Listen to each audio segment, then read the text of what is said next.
Medina पाक जाने की जबरदस्त चाहत हो, वह और कोई वजीफा ना करे, रोजाना रात को कसरत से हुजूर पे दुरूद भेजा करे। यह तजर्बे से साबित है कि उसे मदीने पाक की हाजिरी नसीब होती है। अल्लाह तबारक व तआला हम सबों के दिलों में अपने महबूब की सच्ची मोहब्बत अता फरमाए। एक बार दिल से बोझ नहीं बल्कि इबादत समझकर खुश दिली के साथ दरूद पाक सारे लोग मिलकर बुलंद आवाज से पढ़ें। अल्लाहुम्मा सल्ली अला सय्यदना व मौलाना मुहम्मद मुअद्दिन जूद वल करम व आलिहि व बारिक व सल्लिम सलातन व सलामन अलैका या रसूल अल्लाह। आवाज थोड़ी सी तेज कर दो, हाँ वो इको कम कर दो, आवाज थोड़ी सी तेज कर, साफ कर दो, बढ़ा दो आवाज। अभी इस इलाके में आपका एक जलसा, ये जलसा बिल्कुल तारीखी जलसा हो रहा है। मैशर फरदी साहब की जबरदस्त नज़ामत हो रही है। गुलफाम हसानी साहब की मुख्तसर नात खानी हुई और सबसे ज्यादा खुशी मुझको ये हासिल हुई कि 90% जलसों में अपने इस इलाके में नात सुनने के बाद लोग भाग जाते हैं, मगर आज का यह जलसा एक ऐतिहासिक जलसा है कि नात सुनने के बाद तकरीर सुनने का शौक ज्यादा बढ़ गया है। सुभान अल्लाह, सुभान अल्लाह। जो लोग इधर उधर मुंतशिर थे वो सब के सब जमा हो गए, और अगर थोड़ी सी कैफियत यही रही 1 घंटे तक तो मैं उम्मीद करता हूं कि बहुत सारी बातें आप तक पहुंचेंगी, और अगर दिल से आपने सुना तो जरूर आपके अंदर तब्दीली महसूस होगी। तकरीर सुनने से सबसे बड़ा फायदा यह होता है कि सीने का जंग साफ होता है। यह दिल जंग आलूद होता है, सबों को मालूम है। लोहा जैसा सख्त सामान वो भी जंग आलूद हो जाता है। लोहे में बार बार पानी पड़े तो लोहा जंग आलूद हो जाता है। ठीक उसी तरह बंदा सिर्फ दुनिया दुनिया माल माल करे तो उसका सीना भी जंग आलूद हो जाता है, उसके दिल सख्त हो जाते हैं। आखिरत और जन्नत, अल्लाह रसूल की बात उनकी तबीयत पर बोझ मालूम होती है। आजकल जो मोबाइल चलाने की जो एक रीत चल पड़ी है वो सिर्फ इसीलिए है कि चूंकि दिल लोगों के सख्त हो चुके हैं। जुमा के दिन मस्जिद में आलिम साहब की तकरीर लोग नहीं सुनते हैं। अरबी के खुतबे के वक्त में मस्जिद में भीड़ लगती है। यह इस बात की दलील है कि लोगों के दिलों पर नसीहत बोझ हो रही है। लोग नहीं सुनना चाहते हैं कि मैं क्या करूं और क्या नहीं करूं। लोग नहीं सुनना चाहते हैं कि हमारे लिए कोई गाइडलाइंस दे कि यह हराम है, यह हलाल है, यह जायज़ है या नाजायज़ है। कोई कुछ ना बोले, मैं जैसे जीता हूं मुझे जीने दिया जाए। कोई मुझे टोके नहीं कि तुम ऐसा क्यों जीते हो। खैर, जिसको जैसे जीना हो जिए, मगर उलमा कराम का काम है कि वो लोगों को बताते रहें कि इस्लामी जिंदगी जिए। उलमा कराम का यह काम कभी खत्म नहीं होगा। जब तक दुनिया रहेगी जुमा की नमाज होती रहेगी, और जुमा की नमाज बगैर खुतबे जुमा के नहीं होती है। जिस तरह बगैर वजू के नमाज नहीं होती, उसी तरह बगैर खुतबे जुमा के जुमा की नमाज नहीं होती। उसमें हिकमत यही है कि बंदा ज्यादा दिनों तक अगर वह दीनी बातों से दूर रहा तो उनका दिल हार्ड हो जाएगा, ये आखिरत को भूल जाएगा। जैसे जुमा के दिन इमाम साहब ने तकरीर की कि यह दुनिया एक पानी की बूंद के मानिंद है। उन्होंने हदीस सुनाई आका अलैहिस्सलाम की कि सरकार फरमाते हैं कि तुम में से कोई अपनी उंगली समंदर में डाले, फल यनजुर बिमा तरजा, फिर वो देखे कि कितना पानी लेकर यह उंगली वापस आई। समंदर में उंगली डालें तो 2-4 कतरे पानी उंगली में लगेंगे। तो हुजूर ने इस मिसाल के जरिए यह समझाने की कोशिश की कि जिस दुनिया के पीछे तुम सब पागल हो, ये दुनिया आखिरत के मुकाबले में एक कतरा पानी की मानंद है। कहां समंदर विशाल और कहां दो चार कतरे पानी। तो हुजूर ने हम गुलामों को समझाने की कोशिश की, ये दुनिया की मिसाल पानी के चंद कतरे की है और आखिरत की मिसाल समंदर के मानंद है। जुमा के दिन हमने खिताब सुना, हमको लगा कि अब ज्यादा चाहत दुनिया की नहीं पालनी चाहिए। हमें मरना है और मरने का वक्त कोई मुतय्यन नहीं है, किसी भी वक्त में बंदा मर सकता है। तो बुढ़ापे के लिए तौबा को न छोड़े, बल्कि जल्दी से तौबा करके हमें नेक बन जाना चाहिए। तो आप जुमा के दिन सुने, शाम तक आप नॉर्मल रहे। नहीं साहब, मैं झूठ नहीं बोलूंगा, हलाल का 1 रुपया अगर मिलता हो तो हराम के 1 करोड़ से बेहतर है। जैसे ही शनिचर का दिन आया, बीवी बाल बच्चों का मुंह देखा, ये नसीहत का पानी 10% उतर जाता है। संडे के दिन आप बेनमाजियों का चेहरा देखते हैं, उनको देखने के बाद आपको ऐसा लगा कि नहीं साहब, हमें भी दुनिया कमाना चाहिए, बगैर उसके हमको इज्जत नहीं मिलेगी। दुनिया रहेगी तो सारे लोग सलाम करेंगे, दुनिया नहीं रहेगी तो कोई नहीं पूछेगा। तो नसीहत जो सुनी थी कि दुनिया एक कतरे की मानिंद है और आखिरत समंदर के मानिंद है, तो मंडे आते आते 50% वो नसीहत का असर खत्म हो जाता है। फिर जहां आप मंगल बुध जुमेरात गए, तो अगला जुमा आते आते वो नसीहत का जो पानी जो दिल को नर्म किया था, वो पानी सूखने लगता है। आप भी पक के दुनियादार होने लगते हैं। नहीं साहब, मौलाना साहब की बात बड़ी अच्छी है, लेकिन दुनिया में जीने के लिए हमको कुछ तो करना पड़ेगा। अब बगैर झूठ बोले पैसा आएगा नहीं, और जब पैसा आएगा नहीं तो बाल बच्चे खाएंगे क्या। जुमा का दिन आते आते पक्का दुनियादार आप बनने वाले थे कि अगले जुमा को फिर इमाम साहब ने नसीहत का पानी चढ़ा दिया। ये दिल जो सूखने वाला था, मरने वाला था, तकरीर ने दोबारा इसे जिंदगी अता कर दी। यही हर जुमा की तकरीर का मकसद है। और जब तक बंदा दुनिया में जिंदा है, तब तक उसको जुमा पढ़ना है और हर जुमा के दिन वाज सुनना है। अगर आपको याद हो कि इमाम साहब क्या कहते हैं खुतबे जुमा में, अगर आपने गौर किया है कभी, तो एक खुतबा शॉर्ट है, सुभान अल्लाह वल्हम्दुलिल्लाह, उसमें आगे जाके एक जुमला है, सबीलुकुम तवीलुन तवील वज़ादुकुम कलीलुन कलील। यानी ऐ लोगों, नेक काम की तरफ सबकत करो, दौड़ो, चूंकि तुम्हारा रास्ता बहुत लंबा है। दुनिया का रास्ता, कब्र का रास्ता, मैदान महशर का रास्ता, जहां का एक एक दिन 50,000 साल के बराबर है। आलम बरज़ख में रहना है, क़यामत के दिन रहना है। पुलसरात 500 साल के बराबर का रास्ता है, वो बाल से ज्यादा बारीक, तलवार से ज्यादा तेज, उस रास्ते पे तुमको चलना है। एक लंबा सफर है, जाना है यहां से दिल्ली, और पास में हो 2-4 दाने मूढ़ी के, कुछ नहीं होगा, भूखे मर जाएंगे आप। इसीलिए लोग कहते हैं कि सफर का सामान अपने साथ रखो ताकि कोई दिक्कत ना हो। तो हर जुमा के दिन क्या समझाया जाता है कि रास्ता बहुत लंबा है, ज़्यादा सफर तेरे पास बहुत थोड़ा है।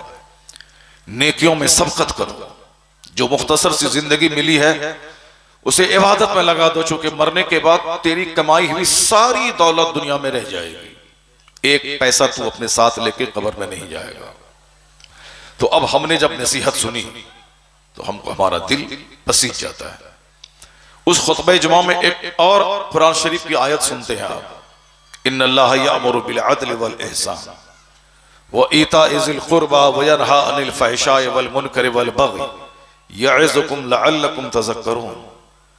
यह आयत करीमा कुरान शरीफ की एक जामे आयत है।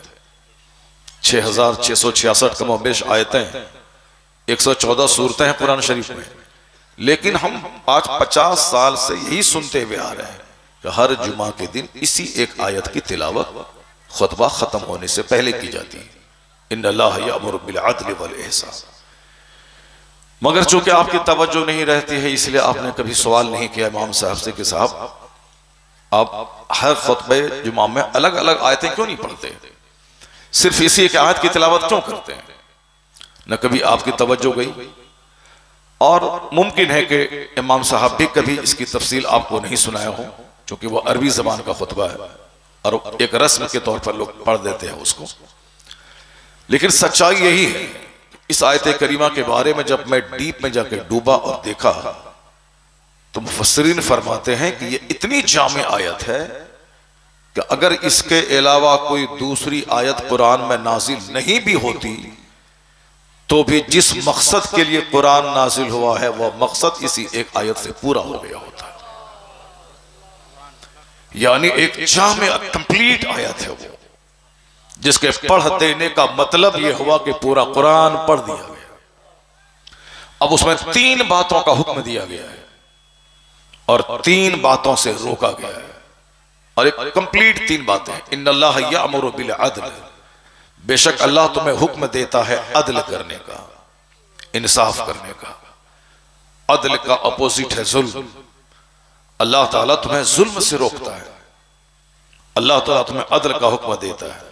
औलाद के दरमियान अदल करना, ऐसा नहीं कि बेटे की पैदाइश पे लड्डू बांटना और बेटी की पैदाइश पे चेहरा लटका के बैठ जाना, लोगों का फोन तब रिसीव नहीं करना कि साहब कोई पूछ न दे कि क्या पैदा हुआ है, कहना नहीं पड़े कि बेटी पैदा हुई।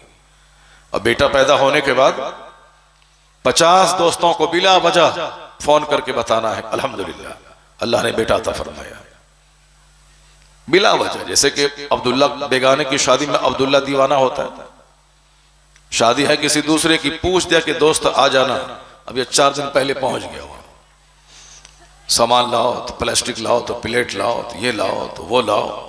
अब ये पागल है, बाइक से वहां जा रहा है, उधर हुल्लड़बाजी कर रहा है। शादी अब्दुल बेगाने की है, ये अब्दुल्ला उसमें दीवाना।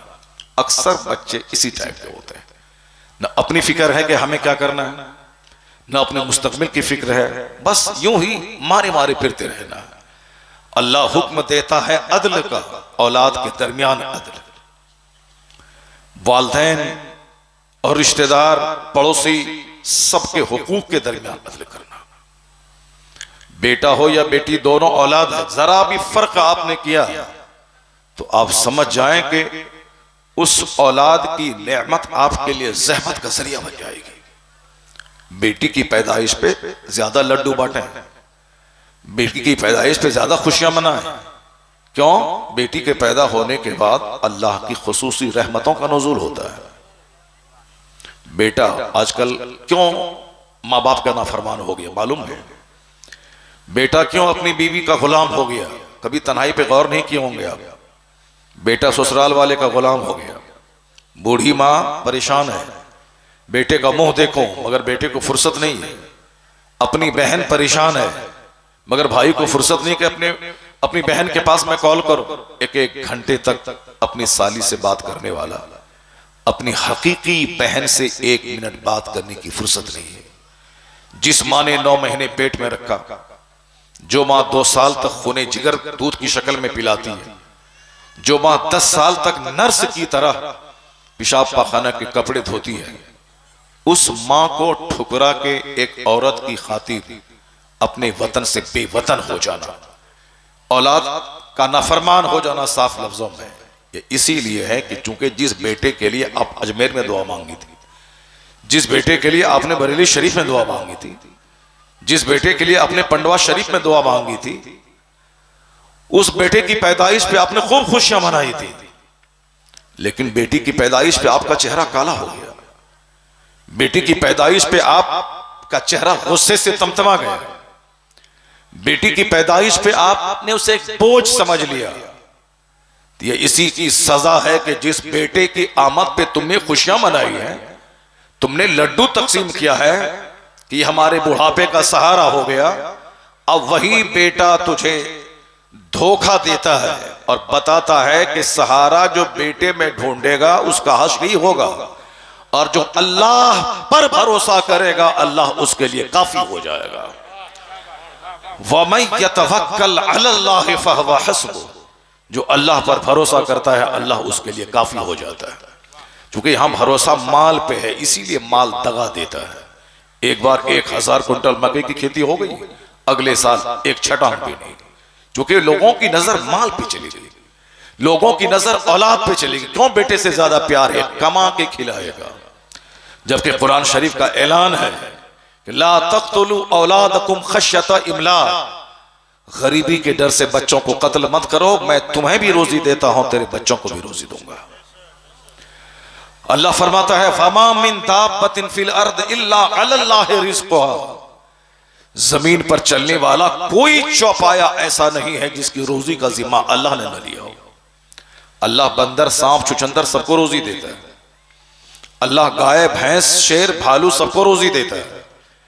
कोई बता दे कि कोई शेर भूखा मर गया हो, कोई बता दे कि कोई गाय भूखी मर गई हो। हम उन जानवरों की वजह से पाले जाते हैं। हदीस में आया है कि बंदों के गुनाह इतने हो गए कि अगर ये बेजबान जानवरों का ख्याल ना हो तो अल्लाह ताला आसमान से पानी नहीं बरसा है। यानी यही बेजबान जानवर है जिसकी वजह से बारिश होती है और जमीन से घास उगती है, और ये जानवर खाते खाकर जिंदा रहते हैं, और उसी बारिश की वजह से हमारी खेतियां भी पैदा होती हैं, और हम अशरफुल मखलूकात इनकी वजह से पाले जाते हैं। लोग कहते हैं कि साहब मैं बूढ़े माँ बाप को पालता हूं। बूढ़े माँ बाप को आप नहीं पालते हैं, बूढ़े माँ बाप की वजह से आप पाले जाते हैं। इन ज़ईफों की दुआ है अकरिमू ज़ुअफ़ाकुम, आका फरमाते हैं ज़ईफों की इज्जत करो, कमजोरों की इज्जत करो, इनकी वजह से तुमको रोजी दी जाती है। अल्लाह रब्बुल इज्जत ने औलाद को एक नेमत, एक तोहफा बनाया है। जिस औरत को बेटी भी नहीं है उससे पूछा उसके दिल का हाल क्या है। बांझपन का ताना सुनने से बेहतर वो चाहती है कि जमीन में गड़ जाए, वो मर जाए। अगर समाज की औरतें कहती हैं कि तुम निपुत्र है, बांझ है, तेरे पास कोई औलाद नहीं, तू औलाद का क्या दर्द समझेगी, उस वक्त उनको लगता है कि मैं जहर खा के मर जाऊं। एक बेटी ही सही, लूली लंगड़ी ही सही, एक औलाद हो, कम से कम बांझपन का ताना तो खत्म हो जाए, मैं भी साहिब औलाद हो जाऊं। तो अब जब अल्लाह ताला अपने करम से उसको औलाद देता है, बेटी देता है, तो फिर अब तो उनको खुशियां मनानी चाहिए कि मैं साहिब औलाद हो गई। औरत तो खुश हो जाती है, लेकिन शौहर खुश नहीं होता है, लड़की का बाप खुश नहीं होता है, वो नाराज हो जाता है। तो इसलिए अल्लाह तबारक व तआला आज लड़कियों के जरिए माँ बाप को फायदा पहुंचा के बताता है, जिसको तुमने कमजोर समझा था मुसीबत की घड़ी में अब वही काम आ रही है। बेटा अपना बीमार होने के बाद वो देख लिया कि इस बूढ़े को हॉस्पिटल जाने की जरूरत है, काम का बहाना लेकर चला गया। अब ये बेचारा बूढ़ा परेशान हो रहा है। 300 किलोमीटर दूरी पे बेटी का घर है, उनको फोन जाता है कि माँ बेचारी रात से खाना नहीं खाई। बाप बेचारा परेशान है, 300 किलोमीटर दूर से वह औरत चल के रोती हुई आती है और अपनी माँ अपने बाप को अपने साथ हॉस्पिटल लेके जाती है, अपने शौहर को भी साथ लाती है। अपना बेटा, हकीकी बेटा, जिसके लिए उन्होंने लड्डू तकसीम किया था, जिसके लिए उन्होंने 10 दरगाहों पे दुआएं की थी, अपना बेटा दगा दे गया। और जिस बेटी को की पैदाइश पे चेहरा लटका था, वही बेटी मुसीबत की घड़ी में माँ बाप के काम आ रही है। और आज ये बात 80% दुनिया में देखी जा रही है कि अक्सर बेटियां ही माँ बाप के काम आ रही है संकट की घड़ी में और मुसीबत की घड़ी में। ये क्या है? जिसको तुमने कमजोर और बोझ समझा था, उसी से तुमको राहत मिल रही है। और जिस बेटे को आपने बहुत कुछ समझा था, उस बेटे से सिवाय नुकसान के और कुछ नहीं मिल रहा। अदल करना होगा, अल्लाह की रहमतों को अपने हिस्से में करना है। तो औलाद की पैदाइश चाहे लड़का हो या लड़की, दोनों को सेम सेम समझना होगा। और यहां तक कि लड़के के मुकाबले में लड़की से ज्यादा प्यार करना होगा, क्योंकि चंद दिन की मेहमान है आपके घर में। 18 साल तक ये आपके पास है, उसके बाद ये अपने शौहर के घर जाएगी, फिर सारी जिंदगी वो अपने शौहर के बन के रह जाएगी। लेकिन अगर आपने अपने बेटे के लिए तमन्ना की है, तो बेटा पैदा होने के बाद उसका नाक का नेटा भी साफ करना है आपको, उसके पेशाब पाखाने भी धोना है आपको, और उसको पढ़ाना भी है। पढ़ने के बाद नौकरी नहीं मिली तो उसको खिलाना भी है। और अगर इस बीच में जवान हो गया, शादी दिला दिया, तो अब लड़का भी बोझ है, लड़के की बीवी भी आपके लिए बोझ है। अगर साल भर के बाद बच्चा पैदा हो गया तो अब पोता भी आपके लिए बोझ है। जब तक वो कोई काम नहीं करेगा तो बेटे को भी पालना है, बेटे की बीवी को भी पालना है, अब बेटे के बेटे को भी पालना है, उसको घर भी देना है, उसको नौकरी के लिए 2-4-10-20 लाख रुपए रिश्वत में भी देना है। अगर नौकरी नहीं मिली तो 2-4-10 लाख रुपए खर्च करके एक दुकान करके देना है। अगर दुकान नहीं चली तो उसका आधा दर्द बूढ़े बाप को सहना है। अगर पूंजी फ्लॉप हो गई तो फिर बाप को उसका गम भी सहना है। मरते दम तक अपने बेटे का गम सहना है, क्योंकि मरते दम तक बेटे के साथ रहना है। उस बेटे का हर गम अपना गम ले लेना। बेटी बेचारी चली गई ससुराल, अब वहां नमक खारी के रोटी खारी किस हाल में है कोई पूछने वाला नहीं। बाप बेचारा फ्री है, चलो शौहर के जिम्मे है। लेकिन ये जिस बेटे के लिए आपने जान दिया था, जब तक आपको कब्र में नहीं पहुंचा देगा उस वक्त तक इस सारा गम इसका आपको ढोना पड़ेगा। अगर कामयाब हो गया बेटा, फर्माबरदार है, तब तो वाह हुआ। और ऐसे 10-20% ही होते हैं, बाकी 80% बच्चे माँ बाप के लिए बोझ बन जाते हैं। उसी अगर बच्चा आवारा हो गया, 31st नाइट को किसी समंदर के किनारे जाके आवारगी करने लगा, या किसी का ट्रक लूट लिया, या रेलगाड़ी साफ मालगाड़ी का डब्बा लूट लिया, तो जब तक आप जिंदा हैं तब तक आपको इसी डर में रहना पड़े कब पुलिस घर ना आ जाए, कब साहब बेटा को भी जेल लेके जाए, और बेटा की वजह से बाप को भी जेल लेके तुम बताओ तेरा बेटा कहां है। और आजकल यही तो हो रहा है। आज 31st नाइट है, आज करोड़ों बच्चे क्या कर रहे होंगे, कई लाख रुपए खर्च करके बहुत सारे लोग गोवा समंदर के किनारे पहुंचे होंगे। इत्तेफाक से एक बार मैं उसी इलाके में था, मैंने समंदर के किनारे इस सफेद भैंस को मैंने समंदर के किनारे रेत पर सोया हुआ देखा। ऐसा कि कान पकड़ लिया कि दोबारा कभी समंदर के किनारे इन गोरों को देखने नहीं जाऊंगा। जैसे बिल्कुल मादरजात बरहना नंगा हो, औरतें और मर्द सारे लोग एक कपड़ा छोटा सा लपेटे हुए, औरतें मर्द सारे लोग जानवरों की तरह सोए हुए हैं, जैसे कोई सफेद गाय। देख लें सफेद गाय को इसी तरह से। फर्स्ट क्या कह रहे हैं साहब, ये न्यू ईयर मनाने के लिए आए हैं, नया साल मनाने के लिए आए हैं। 31st नाइट आने वाली है, अब शराब पीना है, जुआ खेलना है, खूब नाचना है। अब 31st नाइट यानी साल का की आखिरी रात जा रही है, अब साल का पहला दिन आ रहा है। इस्तेकबाल शराब पी के नए साल का, इस्तेकबाल नाच करके नए साल का, इस्तेकबाल डांस करके नए साल का। कि जैसे कल जहां समंदर के किनारे जो नहीं गया वो अपने इलाके में है, तो अब वह पिकनिक पार्टी कल मनाएंगे। हमारे बच्चे डीजे लेके जाएंगे, दूर दराज जंगल के पास जाके पिकनिक मनाएंगे, खूब खाएंगे पिएंगे, गंदे गाने सुनेंगे, हुल्लड़बाजी करेंगे, साइलेंसर निकाल करके बाइक चलाएंगे। अभी 12 बजे के बाद से सारा खेल तमाशा शुरू हो रहा होगा, हो जाएगा। और अभी 10-20 मिनट के बाद पटाखाबाजी भी शुरू हो जाएगी। 10-20 मिनट क्या हुआ, अब होने ही वाला है, वो सब शुरू हो जाएगा। इसलिए आज आप धन्य हैं कि आप 31st नाइट जो रात जा रही है और 2 मिनट के बाद जो 2025 आ रहा है, आप खुशनसीब हैं कि आप साल की रुखसती और नए साल की आमद पे डांस नहीं कर रहे हैं, अल्लाह रसूल का जिक्र कर रहे हैं।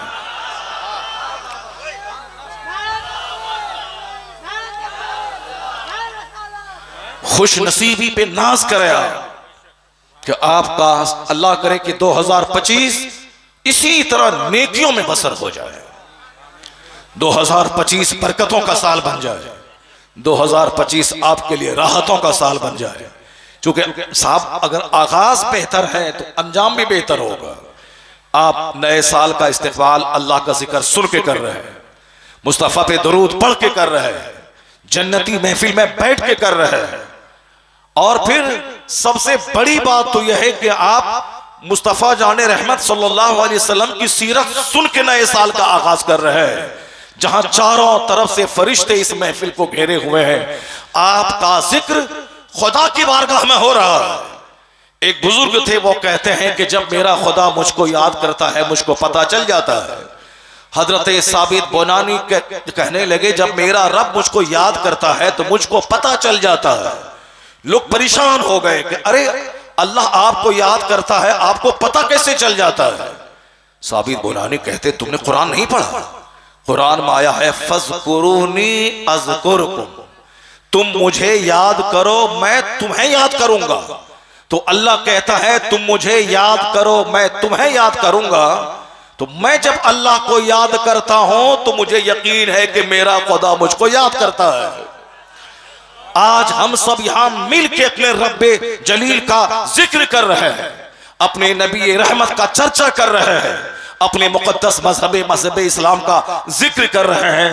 जब खुदा का जिक्र हो रहा है तो मुझे यकीन है कि मेरा खुदा मेरा जिक्र कर रहा है। सुभान अल्लाह। नारे तकबीर, नारे रिसालत, मसलके आला हजरत खलीफे ताजे शरीयत हजरत अल्लामा मुफ्ती शहरियार रजा साहब किबला जिंदाबाद। कल 2025 के पहले दिन को अपने बाल बच्चों से कहते हैं, खबरदार कोई डीजे नहीं बजाएगा, कोई आवारा बच्चों के साथ पिकनिक मनाने नहीं जाएगा, कोई शराब ताड़ी नहीं पिएगा, कोई फिल्म हॉल नहीं जाएगा, बल्कि आज पहला दिन है, नहा धोकर 2 रकात नमाज शुक्राना अदा करके अल्लाह ने तुझे नया साल अता फरमाया है। वाह वाह वाह। हमारा नया साल मुहर्रमुल हराम है, लेकिन 2025 भी एक साल है, इसलिए हम क्रिश्चियनों की नकल में नहीं, यहूदियों की नकल में नहीं, मुशरिकों की नकल में नहीं। हर लम्हा कीमती है, हर वक्त कीमती है, तो हम इस वक्त को अल्लाह की नेमत समझकर उस नेमत का शुक्राना अदा कर शुक्र करें। सुभान अल्लाह, सुभान। तो 2025 जो 2025 को आप डायरी में लिखते हैं और अपनी जिंदगी में तारीख में 2025 का इस शमसी साल का इस्तेमाल करते हैं, इसलिए इस तरह से आप ये समझ लें कि जब 2025 का पहला दिन है, मेरा पहला दिन नमाज छोड़ते हुए ना गुजरे, मेरा पहला दिन झूठ बोलते हुए ना गुजरे, मेरा पहला दिन सिनेमा देखते हुए ना गुजरे, मेरा पहला दिन व्हाट्सएप यूट्यूब पे गंदे गाने नंगी तस्वीरें देखते हुए नहीं गुजरे। आज पहला दिन 2000 दुरूद पढ़ते हुए गुजर जाए, 1000 कलमा पढ़ते हुए गुजर जाए, कुरान पाक के 5 पारे पढ़ते हुए गुजर जाए। अल्लाह ने चाहा तो पहला दिन अगर तिलावत में, इबादत में, जिक्र में गुजरेगा तो अल्लाह तौफीक दे देगा, मैं गुनाहों से तौबा करके सच्चा पक्का नमाजी और नेक बन जाऊंगा। वाह वाह वाह वाह। सुभान अल्लाह तबारक व तआला हम सबों को कुफ्फार और मुशरिकीन के तरीके पे चलने से बचाए, आमीन। हमें यहूद और नसारा की तकलीद और पैरवी से बचाए। आमीन। अल्लाह ताला हमें हर दिन, हर रात, हर आने वाली घड़ी को पिछली घड़ी के मुकाबले में ज्यादा बेहतर करने की तौफीक अता फरमाए। आमीन। वो कमजर्फ हैं जो ये समझते हैं कि हम साहब हो गए 10 साल के, हम हो गए 20 साल के, अब बर्थडे पार्टी मनाते हैं, कोई 31st नाइट लेके बैठा है, कोई बर्थडे सेलिब्रेशन लेके बैठा है। अब क्यों साहब, मेरे बेटे की उम्र 10 साल हो गई, खुशियां मना रहा है, लेकिन बुजुर्गान दीन के बर्थडे मनाने का क्या तरीका था? वो तरीका यही था कि जिस दिन बच्चा पैदा हुआ उसी दिन वो बच्चा पूरी उम्र लेके आया है, उसी दिन। जैसे आज 1 जनवरी को एक बच्चा पैदा होता है, अगर उसकी उम्र 70 साल है तो जिस दिन पैदा हुआ उसी दिन वो 70 साल का है। लेकिन जैसे ही एक दिन गुजरा, 70 साल में एक दिन खत्म हो गया। बेशक। जैसे ही एक महीना गुजरा, 70 साल में एक महीना खत्म हो गया। जैसे एक साल गुजरा, 70 साल में एक साल गुजर गया, अब उसके लिए 69 साल बाकी है। 10 साल गुजर गए, अब उसकी जिंदगी के 60 साल बाकी रह गए। बच्चा 20 साल का हो गया, अब उनकी जिंदगी के 50 साल बाकी है। इसी तरह से जैसे जैसे बच्चा आगे बढ़ता है उसकी जिंदगी के वक्त घटते चले जाते हैं। दुनिया कहती है कि मेरा बच्चा जवानी की तरफ जा रहा है, जिंदगी की लज्जतों की तरफ जा रहा है। सच्चाई है कि बच्चा मौत की तरफ बढ़ रहा है। बेशक। चूंकि जिस दिन पैदा हुए उसी दिन हम हैं कंप्लीट जिंदगी लेकर आए हैं। 60 साल, 70 साल, 80 साल, 90 साल, जो भी आपकी उम्र है, उसी दिन है जहां एक दिन आगे बढ़े मौत की तरफ बढ़े, 10 साल आगे बढ़े मौत की तरफ बढ़े। तो बर्थडे सेलिब्रेशन को खुशियों का सेलिब्रेशन समझ के नहीं, बल्कि हर माँ बाप को चाहिए कि उस दिन अगर काफिरों की नकल में केक नहीं काटे, ना उस दिन गाने बजे, ना कोई फिल्मी नगमे सुनाए, हैप्पी बर्थडे टू यू सुनाए, नहीं, बल्कि उस दिन फातिहा करके अपने बच्चों को बता दे कि मेरे लाल अब आपकी उम्र 10 साल हो गई, अब आप मौत के करीब ज्यादा सफर कर रहे हैं, आपकी जिंदगी मौत की तरफ जा रही है। तो उस बच्चे के दिल दिमाग में यह बात रहेगी कि अब हमें मौत की तैयारी करनी है, मेरी उम्र 25 साल गुजर गए, अब मैं बहुत करीब मौत के आ गया हूं। 40 साल होते होते बंदा जब तैयारी नहीं करता है आखिरत की, नमाज नहीं पढ़ता है, दाढ़ी नहीं रखता है और आखिरत की सोच नहीं रखता है, 40 साल होते होते तब शैतान उसके चेहरे पे हाथ फेर के कहता है तू मेरा रियल पार्टनर है, तू मेरा सच्चा दोस्त है। 40 साल गुजर गए, 40 साल का जबरदस्त मौका अल्लाह ने तुझको अता किया। बहुत सारे लोग पैदा होने से पहले मां के पेट में मर गए, बहुत सारे लोग पैदा होने के बाद मर गए, बहुत सारे लोग 5 साल की उम्र में मर गए, बहुत सारे लोग 10 साल की उम्र में मर गए, बहुत सारे लोग 18 साल में मर गए।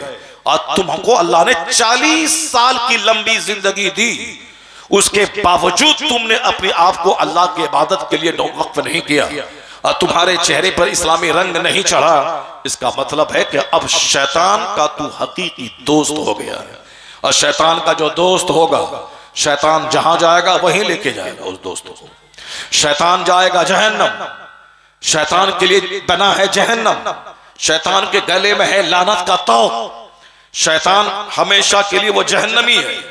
तो अब जो भी शैतान का मददगार होगा, जो भी शैतान को खुश करने वाला होगा, जो भी शैतान का दोस्त होगा, वो जन्नत नहीं बल्कि जहां रहेगा शैतान वहीं जाएगा।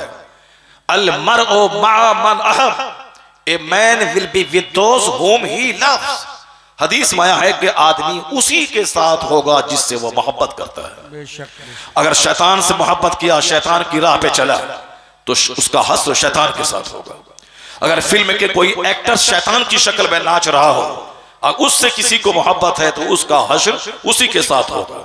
अगर कोई क्रिकेटर शैतान के नक्शे कदम पे चल रहा है और हमको उनसे प्यार है, तो ऐसा नहीं कि आपका हश्र कुतुब अब्दाल के साथ होगा, आपका हश्र किसी नमाजी और मुत्तकी के साथ होगा, नहीं। अल मरउ मअ मन अहब, आदमी उसी के साथ होगा जिससे उसको मोहब्बत होगी।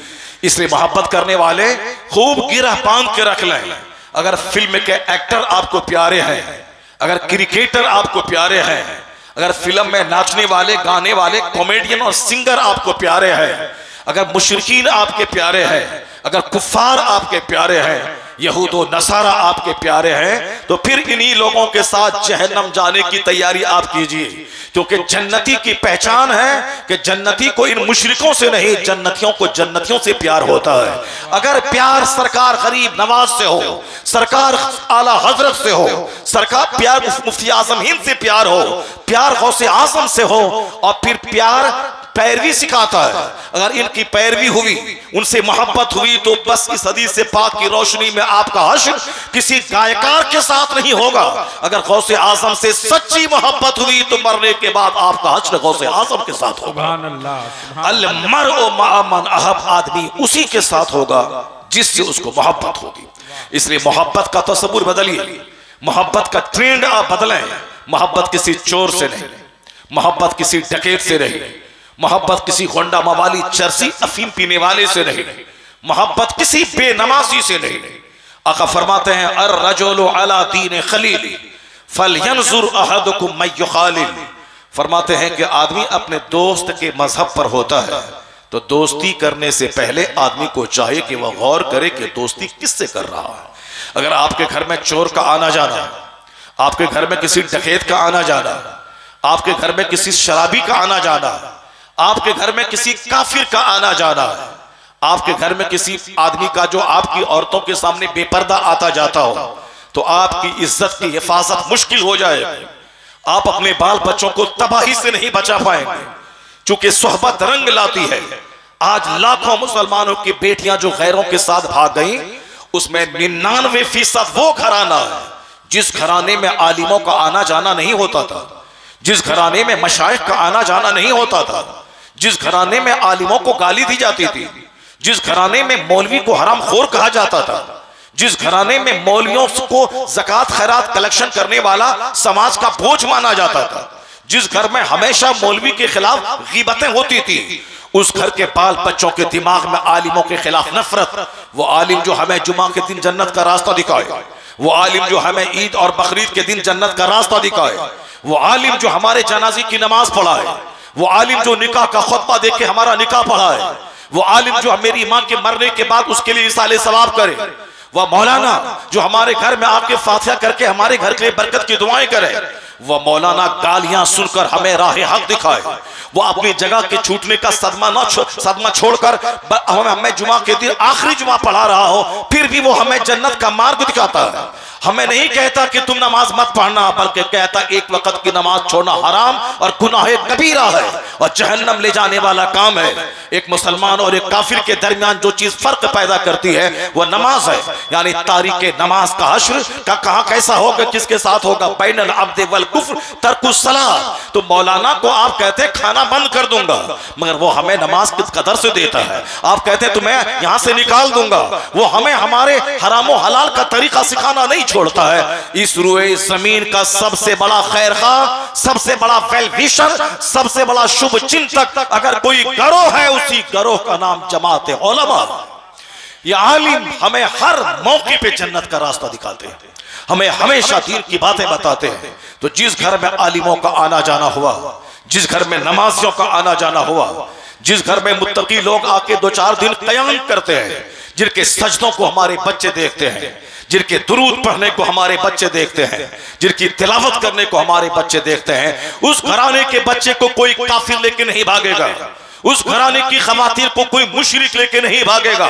जहां माहौल सजदे का हो, जहां माहौल सदाकत का हो, जहां माहौल सच्चाई का हो, जिस घर में नेकों का आना जाना हो, जिस घर में अजनबी मर्दों का आना जाना हुआ, तजर्बे से साबित है कि 4 बच्चे की मां अपने बच्चों की मोहब्बत को पांव के नीचे रौंद कर उस अजनबी औरत के साथ भाग गई। तजर्बे से यह बात साबित है, जिसके घर में पर्दे का एहतमाम नहीं है, कोई भी आवारा उसके घर में जा सकता है, दोस्ती के नाम पे अब घर की खवातीन और औरतों के साथ दिल बहलाने के लिए मुस्कुरा मुस्कुरा के बातें करके सज सवर के जाता है।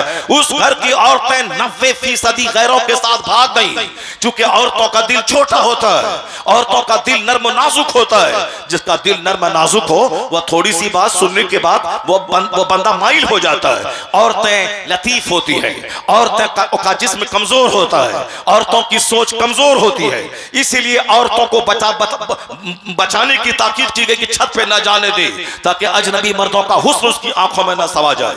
औरतों के हाथ में मोबाइल ना दे, ताकि खैर मर्दों की मोहब्बत उसकी आबरू को लूट नहीं ले। आज जितने भी किस्से कहानियां हो रही हैं वो सब इस मोबाइल के गलत इस्तेमाल की वजह से। नाबीना के हाथ में तलवार दे दो या किन किन लोगों की गर्दनें काटेगा या नाबीना कोई नहीं जानता।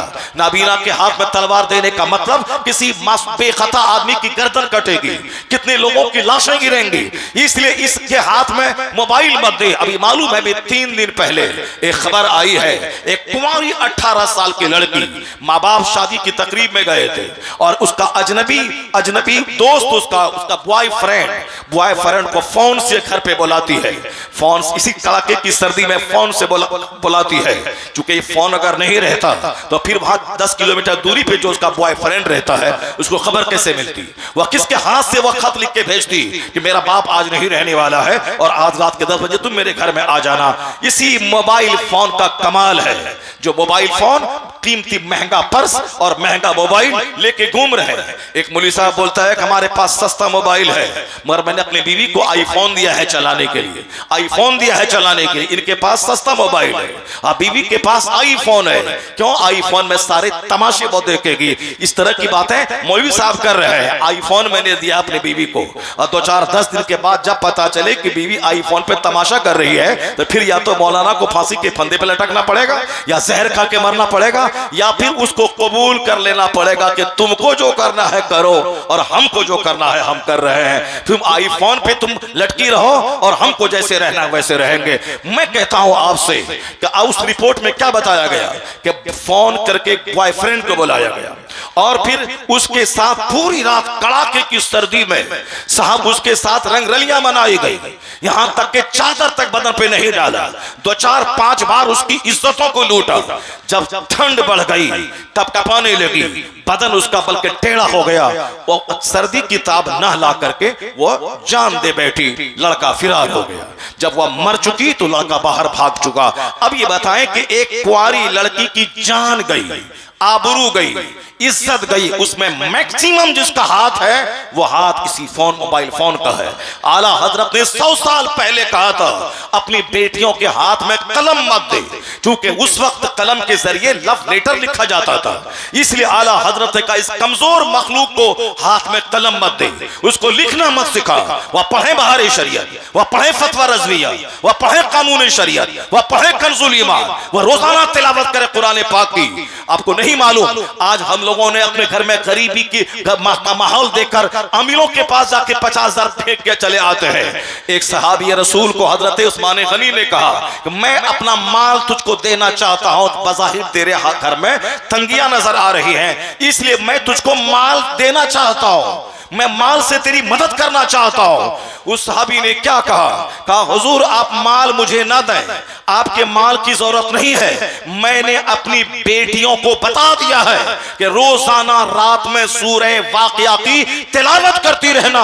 और ये हदीस में आया है जो रोजाना सूरह वाक़िया की तिलावत जिस घर में हो उस घर में गरीबी नहीं आती है, उस घर में मुफलिसी नहीं आती है। तो गरीबी का सबसे बड़ा इलाज है घर में फाका नहीं होगा, उस घर में सूरह वाक़िया की तिलावत हो। चुनांचे उस साहबी रसूल ने क्या कहा, मैंने अपनी बच्चियों को सूरह वाक़िया की तालीम दे दी है, मेरी बच्चियां रोजाना पढ़ती हैं, तो हमने अपनी बेटियों को मोबाइल फोन दे दिया है ताकि रोजाना 4 घंटे मोबाइल चलाएं, और फिर जब घर में कोई ना हो अपने दोस्त को बुला करके खूब जिंदगी की मस्तियां लूटे, अब माँ बाप की आबरू को मिट्टी में मिलाए। उसके बाद जब खेल तमाशा खत्म हो जाए फिर हिंदू मुस्लिम का दंगा भड़का दे कि फला हिंदू मेरे घर में घुसा था इसलिए हिंदू मुस्लिम का दंगा भड़का दे, कि फला मुसलमान का बेटा मेरे घर में घुसा था, फिर हिंदू मुस्लिम का दंगा भड़का दे, फिर शहर जलेगा, देहात जलेंगे, हजारों घर लूटेंगे। फिर तब एक लड़की की वजह से सारा घर लूटा, सारा समाज लूटा, कई दुकानें सैसराम इलाके में जला दी गई, सिर्फ एक लड़का एक लड़की की शरारत की वजह से। इसलिए एक कौम मुस्लिम अपनी बच्चियों के हाथ में कुरान पाक दे दे, सूरह वाक़िया उसे पढ़ा दे, सूरह यासीन की तिलावत करवा दे। एक बार सूरह यासीन पढ़ेगी 10 खत्म कुरान का सवाब मिलेगा। रोजाना जो सूरह मुल्क की तिलावत करे या करेगी तो उसे अज़ाब कब्र से निजात मिलेगी। अपनी बच्चियों को देना है तो दे, उसे सूरह मुल्क रटवा दे, सूरह वाक़िया रटवा दे, दरूद ताज रटवा दे। राजस्थान का एक नवाब था, अपनी आने वाली बहू से कहा कि जो दरूद ताज सुना दे हम उसको 10,000 रुपए गिफ्ट देंगे।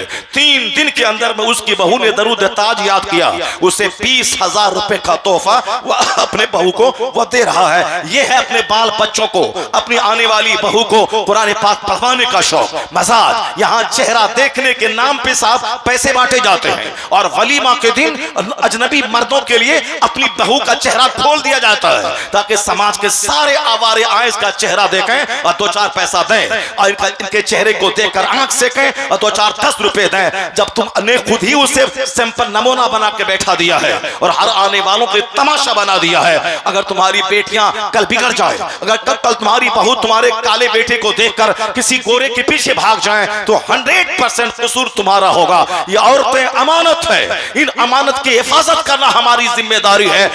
अगर हाथ में कुरान दिया तो घर में बरकतें नाजिल होंगी, अगर हाथ में सोशल मीडिया थमा दिया तो समझ लें कि घर को उजाड़ने में कोई देर नहीं लगेगी।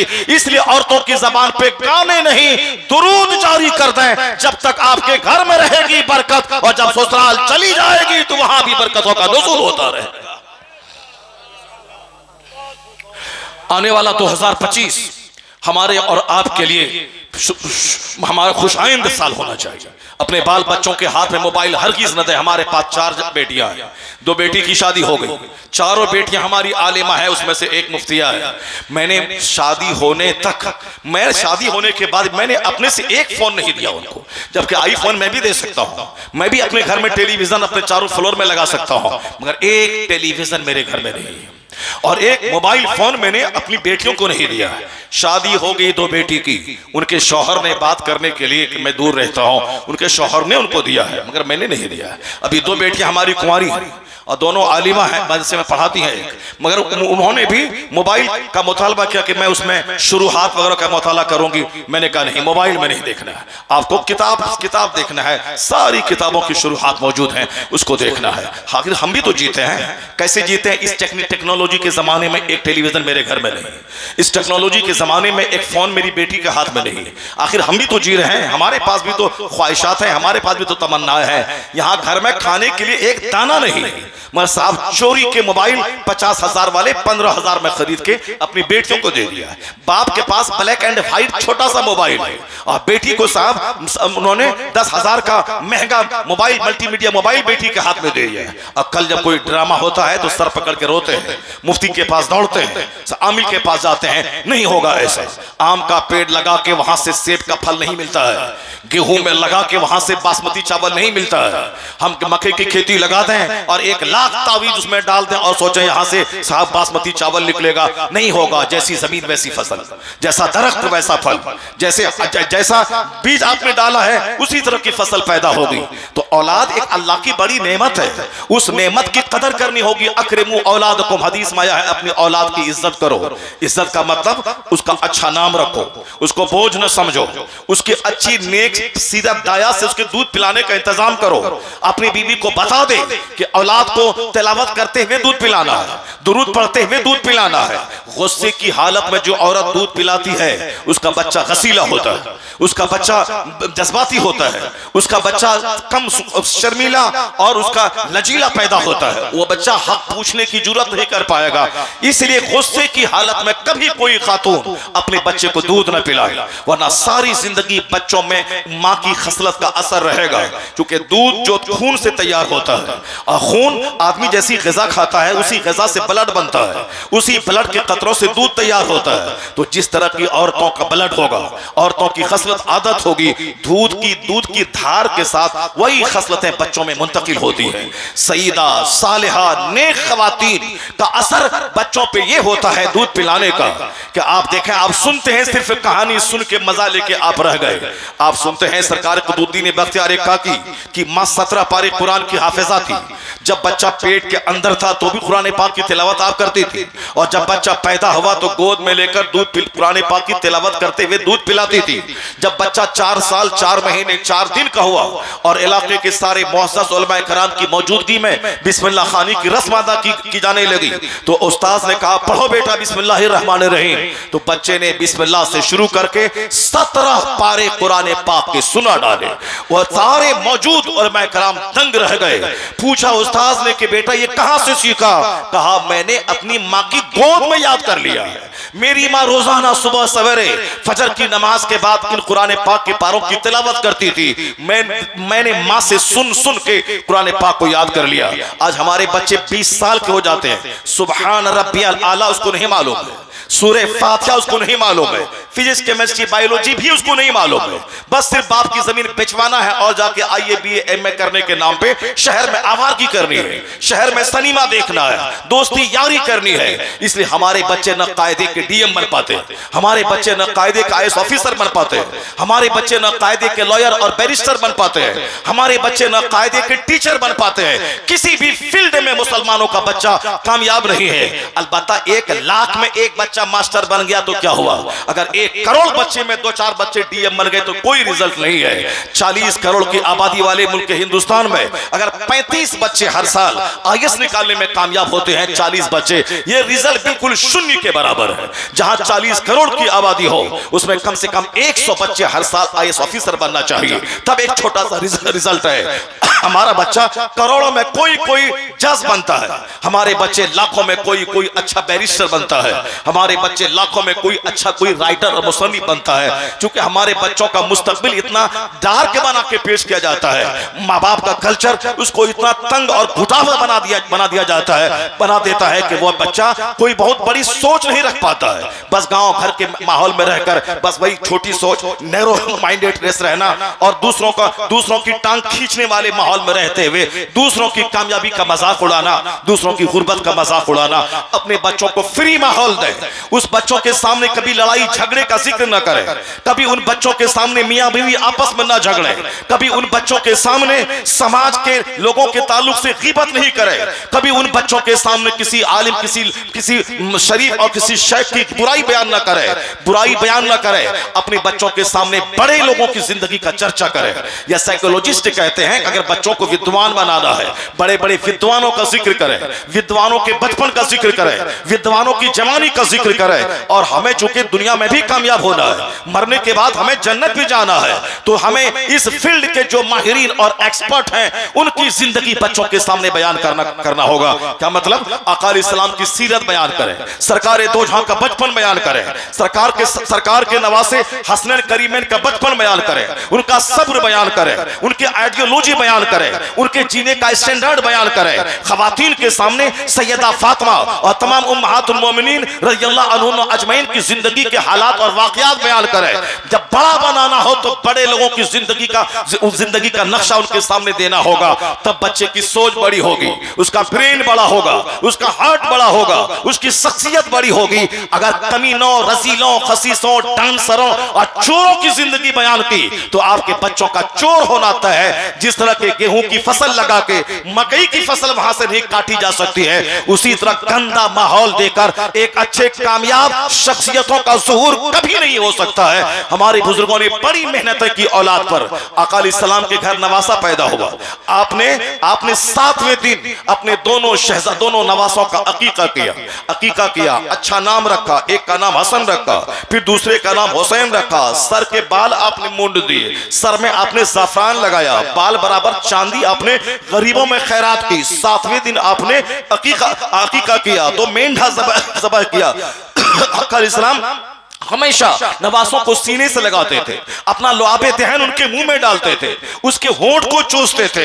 इस तरह से इतना प्यार दिया। यह सिर्फ ऐसा नहीं कि आका अलैहिस्सलाम ने जज्बाती हद तक मोहब्बत अपने नवासे से किया, हुजूर तालीम उम्मत की खातिर कि बच्चों से ऐसा लाड किया जाता है, बच्चों से ऐसा प्यार करना चाहिए, अपने नवासों से प्यार करना चाहिए, अच्छा नाम रखना चाहिए, 7वें दिन अकीका करना चाहिए, सर के बाल मूंडना चाहिए। अल्लाह की एक नेमत और गिफ्ट समझ के उसकी कदर करनी चाहिए कि ये लाल में जन्नती होगा, ये लाल मुहद्दिस बनेगा, मेरा लाल बहुत बड़ा मुफक्किर बनेगा, मेरा लाल समाज का सुधारक बनेगा, मेरा लाल मुस्लिह बनेगा, मेरा लाल मुजाहिद बनेगा। जब इतनी बड़ी तमन्ना होगी, सोच होगी, तब ना उसी हिसाब से बंदा मेहनतें करेगा, उस नेमत के साथ वो सुलूक करेगा वैसा कि बड़े बनने के लिए जो मुसीबतें रास्ते में आती हैं उन रास्तों को उन मुसीबतों से लड़ना है, फेस करना है। और कैसे इसका दिमाग बड़ा हो, कैसे दिल बड़ा हो, कैसे इसको सेहत मिले, अच्छे इस माहौल में रखना है। आका अलैहिस्सलाम पैदा हुए मक्कातुल मुकर्रमा में, लेकिन आपकी माँ ने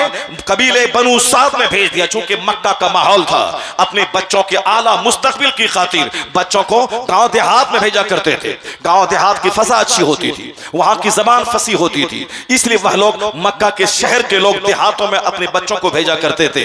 तो चुनांचे कबीले बनु साद की सैयदा हलीमा सरकार दो जहां अलैहिस्सलाम को लेकर अपने साथ गई। सारी औरतों ने छोड़ दिया था, मगर सैयदा हलीमा ने उसे लिया। उस मुबारक को मसूद बच्चे को जब अपने घर लेके आई, वो अपने मुकद्दर पे नाज करने लगी कि सबों ने इसे छोड़ दिया था, मगर जब से अब्दुल्ला का चांद मेरे घर आया है, मेरा घर ऐसा जगमगाया है कि वहां चिराग जलाने की नौबत नहीं पड़ती है। सरकार दो जहां वहां रहते थे, बचपन वहां गुजरा आपका, ताकि अच्छी सेहत मिले, जबान फसी हो। आजकल गांव देहात की जबान मखलूत होती है, शहर की जबान फसी होती है, तो इसलिए आजकल शहरों में अपने बच्चों की तालीम और तरबियत के लिए माँ बाप भेजते हैं ताकि मेरे बच्चों की जबान वहां अच्छी हो, वरना बुढ़ापे तक जबान अच्छी नहीं हो पाएगी। अगर एक माँ बाप जो अपने बच्चों के ताल्लुक से फिक्रमंद होता है, इसकी सेहत भी अच्छी रहे, इसकी जबान भी अच्छी रहे, इसके आदत व अतवार भी अच्छे रहे, गंदे बच्चों के साथ न खेलें, गंदे बच्चों के साथ न रहें, गंदे खेल न खेलें।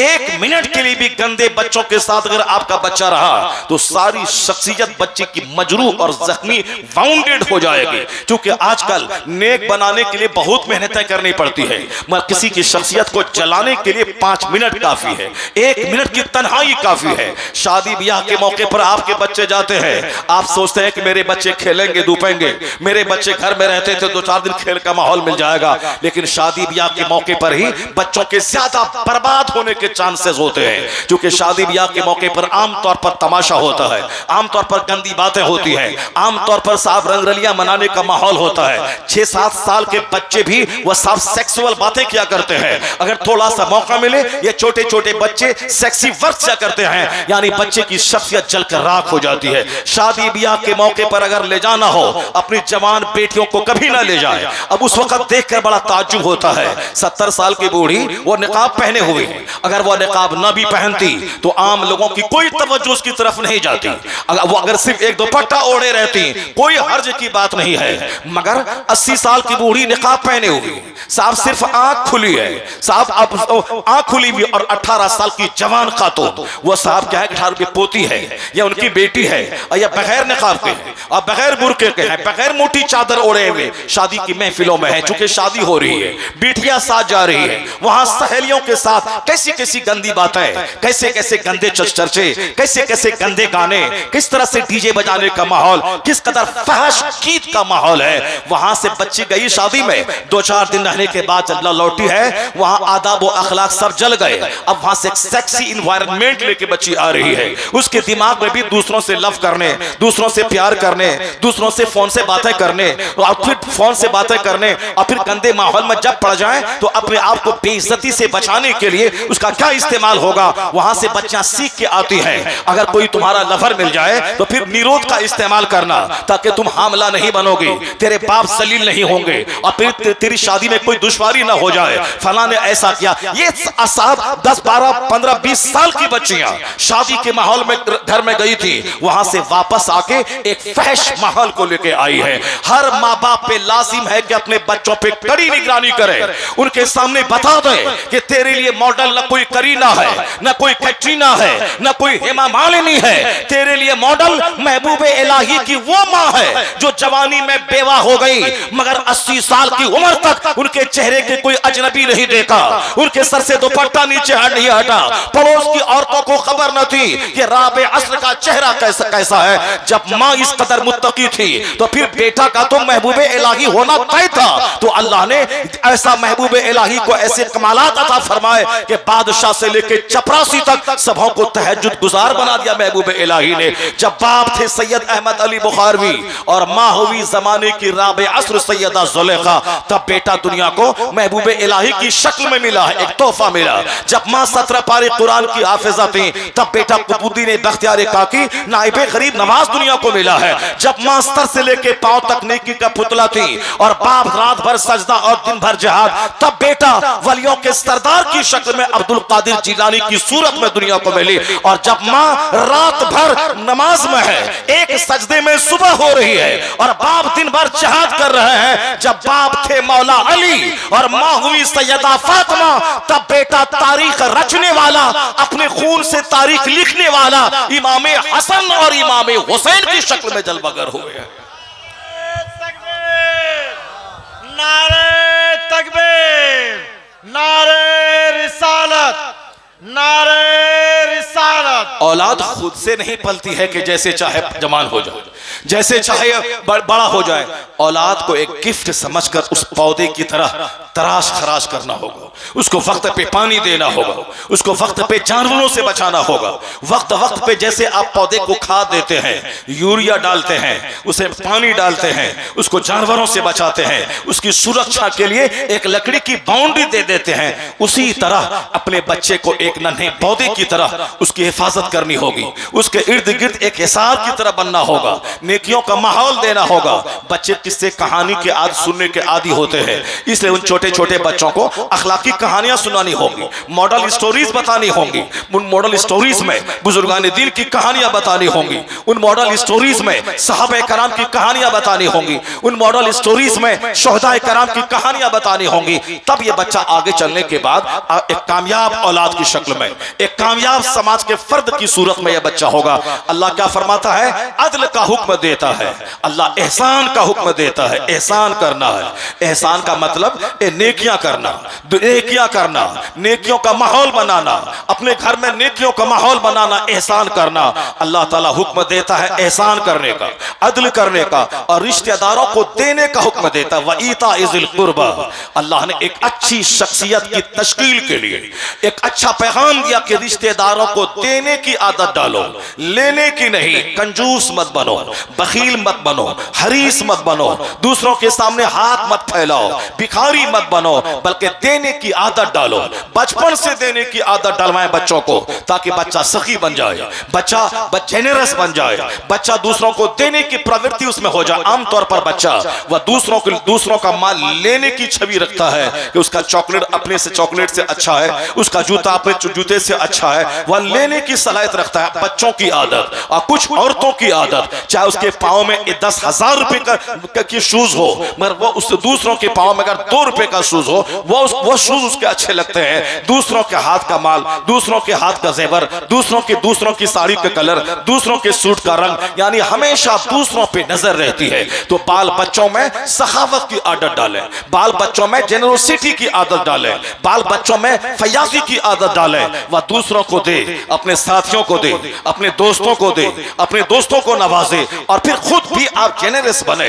यानी ससुराल वाले पे निगाहें न टिकाएं कि शादी के बाद हर ईद का कपड़ा ससुराल से आएगा।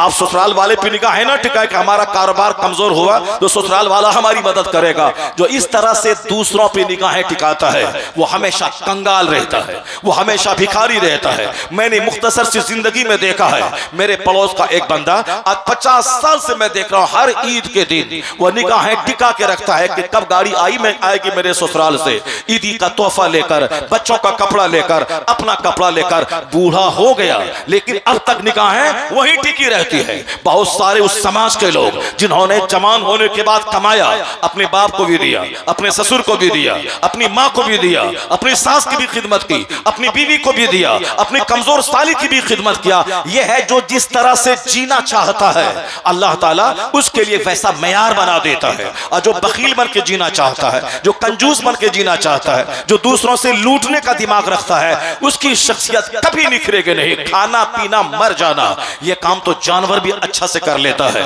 हर जानवर हमसे ज्यादा खाता है, वो हमसे ज्यादा सोता है, वो हमसे ज्यादा बच्चों को पैदा करता है। हम लोग तो क्या खाएंगे, 4 रोटी खाएं बस आप उल्टी होने लगती है, मगर यह जानवर 1 बाल्टी घास खाता है, उसके बावजूद 1 बाल्टी पानी पीता है, फिर 10 मिनट के बाद उसको भूख लग जाती है।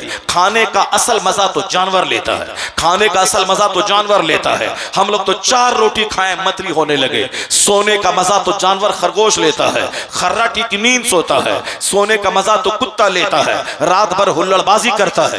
और जहां सुबह सवेरे फरिश्तों की आमद होती है, जब मुर्ग के बांग देने का वक्त आता है, उस वक्त कुत्ता जहां चाहता है सो जाता है। चाहे वह राख के ढेर पे सोए, या बीच सड़क पे सोए, या नाले पे सो जाए, जहां चाहे कुत्ता सो जाए वह सो जाता है। बुजुर्गों ने कहा है कुत्तों की आदत ये बहुत बुरी आदत है, रात भर दूसरों को तकलीफ देना, हुल्लड़बाजी करना, 10 कुत्ते यहाँ 10 कुत्ते वहां। और मगर जब सुबह सवेरे फरिश्तों के आने का टाइम होता है सहरी के वक्त में, उस वक्त मुर्ग जागते हैं, फरिश्तों को देखकर मुर्ग बांग देते हैं। और हदीस में भी आया है जब मुर्ग की बांग की आवाज बांग सुनो, उनकी आवाज में फसअलुल्लाह मिन फदली, तो अल्लाह का फजल मांगो, अल्लाह के फजल की भीख मांगो। क्योंकि मुर्ग फरिश्तों को देखकर बांग देते हैं, वह फरिश्तों के आने का टाइम है, उस वक्त में दुआएं कबूल होती हैं। तो जो फरिश्तों के आने का टाइम होता है उस टाइम में ये कुत्ते सो जाते हैं, अब मुर्ग जाग जाता है।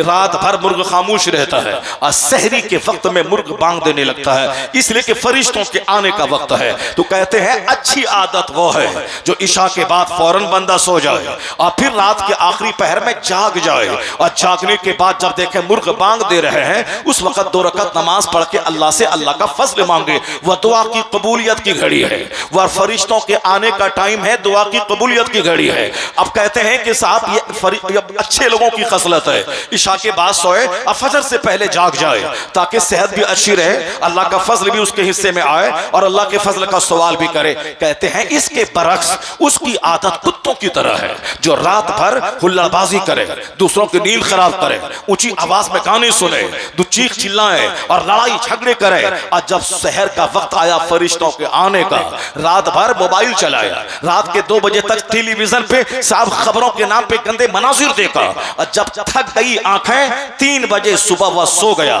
जूता पहन के कोई सो जाता है, दोस्त के घर कोई सो जाता है, कोई अपने दालान पे सो जाता है। तो रात भर हुल्लड़बाजी। अब फरिश्तों के आने के टाइम में बिल्कुल कुत्तों की तरह सो गया। बुजुर्गों ने कहा यह आदत कुत्तों की है कि रात भर जगे और सुबह के वक्त में सो जाए।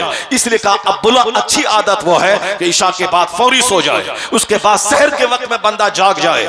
जलसे में कभी कभी जागा जाता है, इसका यह मतलब नहीं कि साहब रोजाना जो लोग सोते हैं वह जलसे में अगर महीने में 1 दिन जाग जाते हैं, उससे यह डिमांड नहीं किया जाएगा कि साहब आप अब फौरन जलसा खत्म हो जाए, फौरन जाके आप सो जाए, क्योंकि उसकी भी दलील कुरान करीम में मौजूद है। जो लोग अल्लाह के सिलेक्टेड बंदे होते हैं, वल्लज़ीना युबीतूना लिरब्बिहिम सुज्जदन व क़यामा, अल्लाह के नेक बंदे वो हैं जो रात सजदों और क़याम में गुजारते हैं। वल मुस्तग़फ़िरीन बिल असहार, रात के आखिरी पहर में अल्लाह से इस्तिग़फ़ार करते हैं, गुनाहों की माफी की भीख मांगते हैं।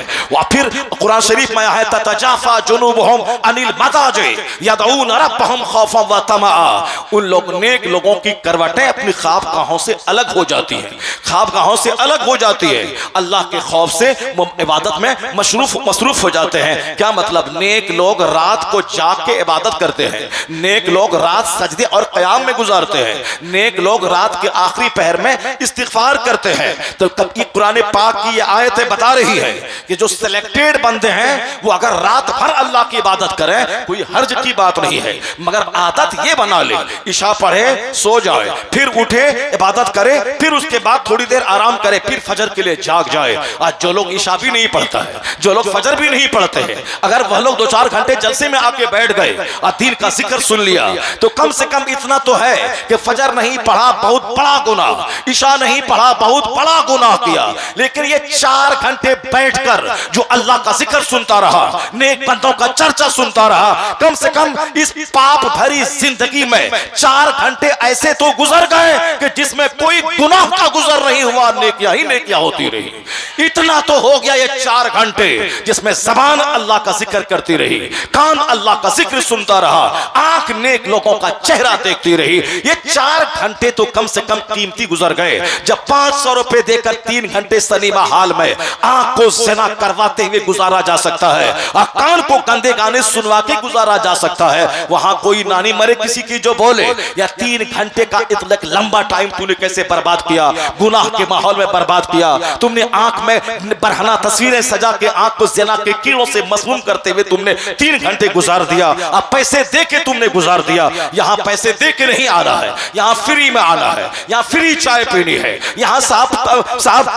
अब यहाँ कालीन पे बैठना है, यहाँ घास पे बैठना है, यहाँ लाइट में रहना है, यहाँ अच्छे माहौल में रहना है, महफिल मिलाद में कहीं तबरुक लेके यहाँ से जाना है। यहाँ एक पैसा खर्च नहीं होगा, लेकिन 4 घंटे की जन्नती महफिल, रूहानी महफिल, स्पिरिचुअल महफिल, ताकि ज़बान से सुभान अल्लाह की सदाएं बुलंद होती रहे और कान में दीन की बातें जाती रहे और आंख में उलमा कराम का चेहरा बसता रहे। ये आज के दौर की बड़ी खानकाह है, यह जलसा जो काम आज से 200 साल पहले खानकाहों में होता था, जहां लोग जाकर के 2-4 घंटे इबादत के लिए गुजारा करते थे, और आज की खानकाहों में क्या है? वहां तावीज है, वहां गंडे है, वहां तेल पानी पर दम है, और वहां जाने के बाद मुरीदों से के लिए नसीहत की कोई नशिस्त नहीं है कि 2 घंटा सुबह 2 घंटा शाम आने वाले मुरीदों को दीन सिखाया जाए, कोई इंतजाम नहीं है। अगर वो इंतजाम है 4 घंटे दीन सिखाने का, आज का यह जलसा है वो खानकाही माहौल देता है।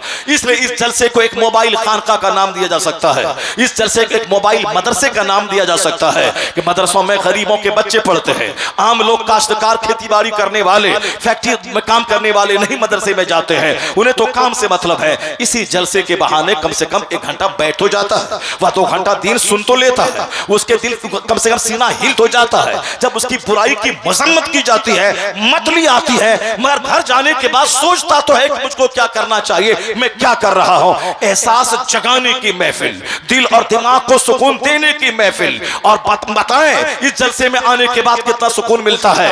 लोग अब गद्दी पर बैठते हैं, पैसा कमाने की हवस है, लोग फैक्ट्री में 8 घंटे काम करते हैं, फैक्ट्री के डूब जाने का एक अंदेशा है, लोग साहब दुकान में बैठे हैं, पैसा मजीद पैसा, ग्राहक ना आए तो दिल बेचैन है। शाम के वक्त में मूड बना के घर चले गए, कभी बीवी को मारना, कभी बच्चों को मारना। लेकिन 3 घंटा बावजू होकर कोई इस महफिल में आके बैठ जाए, मैं दावे से कहता हूं जब वो यहां से उठेगा उनके सीने का गम बहुत हद तक हल्का हो चुका होगा। क्योंकि सुकून और चैन न गद्दी पर बैठने से मिलता है, न 5 मंजिला महल में मिलता है, न 50 लाख की फॉर्च्यूनर पे अल्लाह ने रखा है। सुकून और चैन तो सारा का सारा अल्लाह ने अपनी याद में रखा है, अपने जिक्र में रखा है। अला बिज़िक्रिल्लाह तत्मइन्नुल कुलूब। अगर सुकून इंजीनियर बनने में होता तो बेंगलोर का इंजीनियर कभी खुदकुशी नहीं करता। अगर सुकून सिनेमा में नाचने में होता तो सुशांत सिंह राजपूत जैसा आदमी वह कभी फांसी के फंदे पे नहीं लटकता।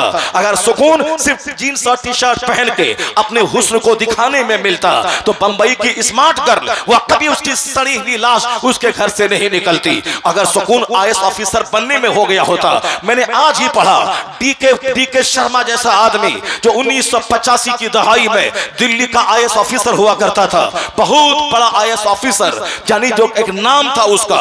मगर मैंने ये पढ़ा कि वो आईएएस ऑफिसर रिटायरमेंट से पहले आईएएस की आखिरी सैलरी, यानी जो एक डीएम की आखिरी सैलरी होती है आखिरी ग्रेड की, वो सैलरी पा रहा था। 56 साल की उम्र थी, वो रिटायर 60 साल में करता।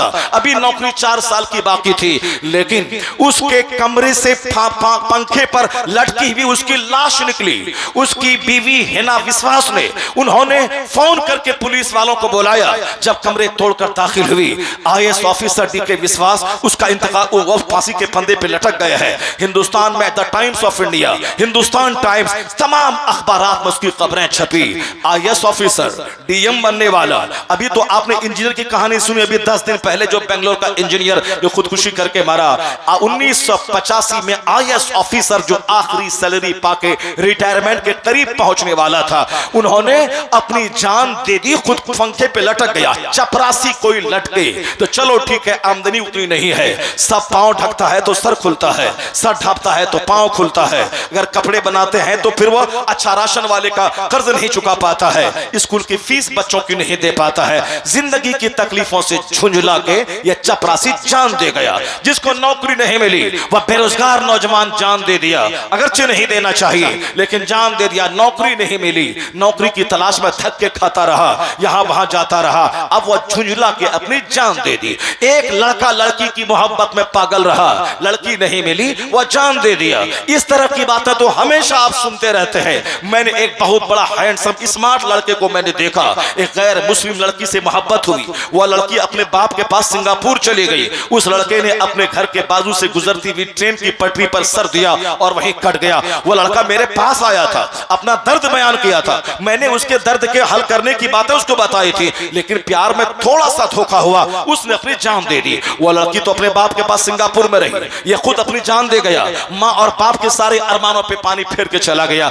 आज खुदकुशी के वारदात बढ़ रहे हैं, डिप्रेशन की बीमारी बढ़ रही है। ये हमारा बच्चा जो 31st नाइट मनाते हुए लुचिलफंगी की तरह इधर उधर घूम रहा है। जिंदगी में इंजॉय करें, मजा ले लें। इंजॉय नाचने में नहीं मिलता है, इंजॉय घूमने में नहीं होता है, इंजॉय शराब पीने में नहीं होता है, इंजॉय हुल्लड़बाजी में नहीं होता है। तुम तो हुल्लड़बाजी करता है, लेकिन जो फिल्म में डांस करके, एक फिल्म में साइन करके 10 करोड़ रुपए कमाता था, वह इंजीनियर जो 2 लाख महीना कमाता था, वह डीएम जो 3 लाख रुपए सैलरी कमाता था, वो डीएम फांसी के फंदे पे लटक गया। पता ये चला कि सुकून और चैन न डीएम बनने में है, न इंजीनियर बनने में है, न हुल्लड़बाजी करने में है, न शराब पीने में है, न नाचने गाने में है। सुकून है कहां? कुरान से पूछ, जो अल्लाह ने बंदों को पैदा किया है वो खुदा क्या कहता है? अला बिज़िक्रिल्लाह तत्मइन्नुल कुलूब। जान ले कि तुझको तो पैदा हमने किया है और मुझे मालूम है कि दिलों को चैन कहां से मिलेगा।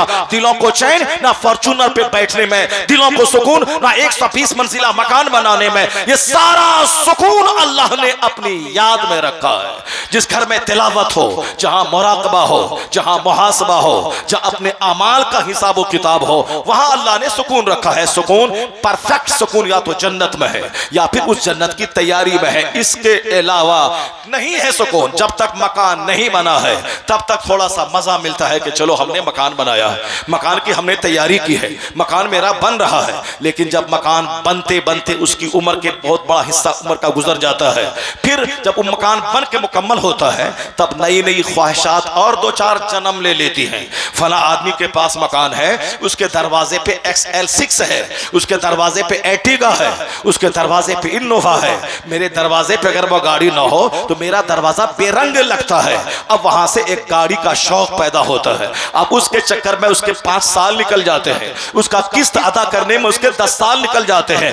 इसी बीच में उम्र हो गई 60 साल, अचानक चक्कर आया, बीपी बढ़ी, शुगर का लेवल बढ़ा, हार्ट का अटैक आया और बंदा चल बसा। कहां गया?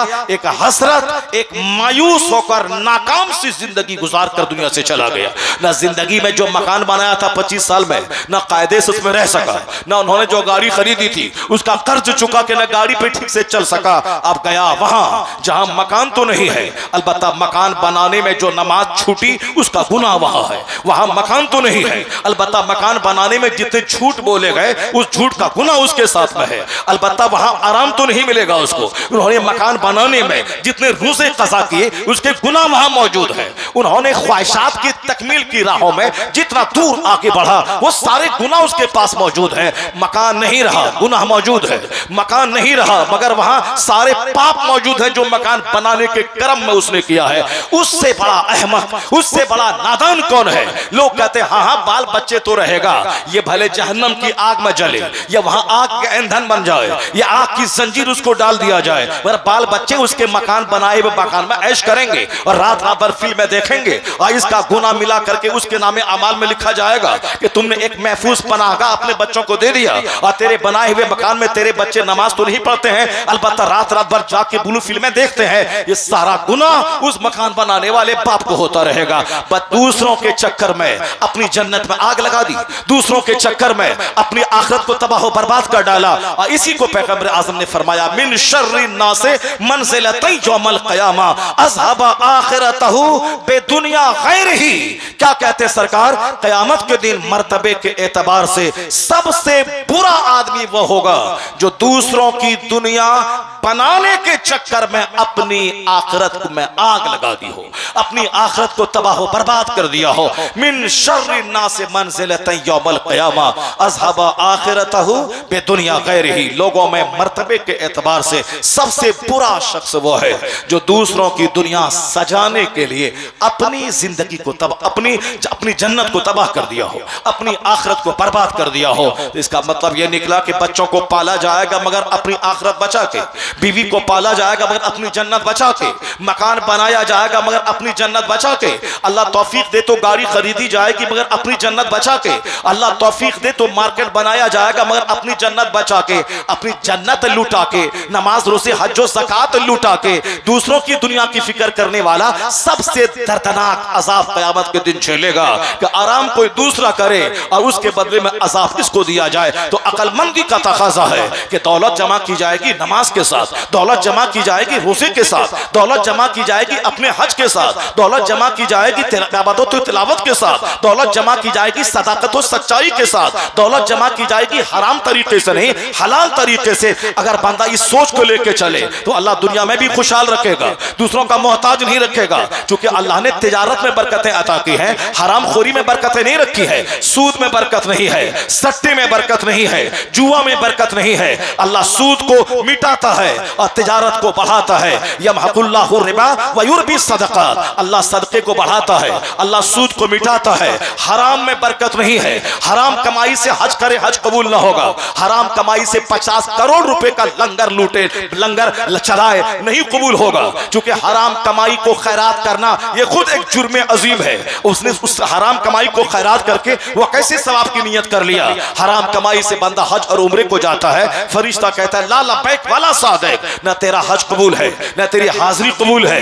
इसलिए जो बंदा हराम खा के काबा गया, काबा का खिलाफ थाम के दुआ करेगा, दुआ रद्द हो जाएगी। बुजुर्गों ने कहा है नमाज फर्ज है, पहले नमाज अदा कर। अगर हज फर्ज नहीं है तो हज के बारे में ज्यादा सोच मत पाल। नमाज फर्ज है, नमाज अदा कर। उम्रा फर्ज नहीं है तो उम्रा के ज्यादा दिमाग मत जला।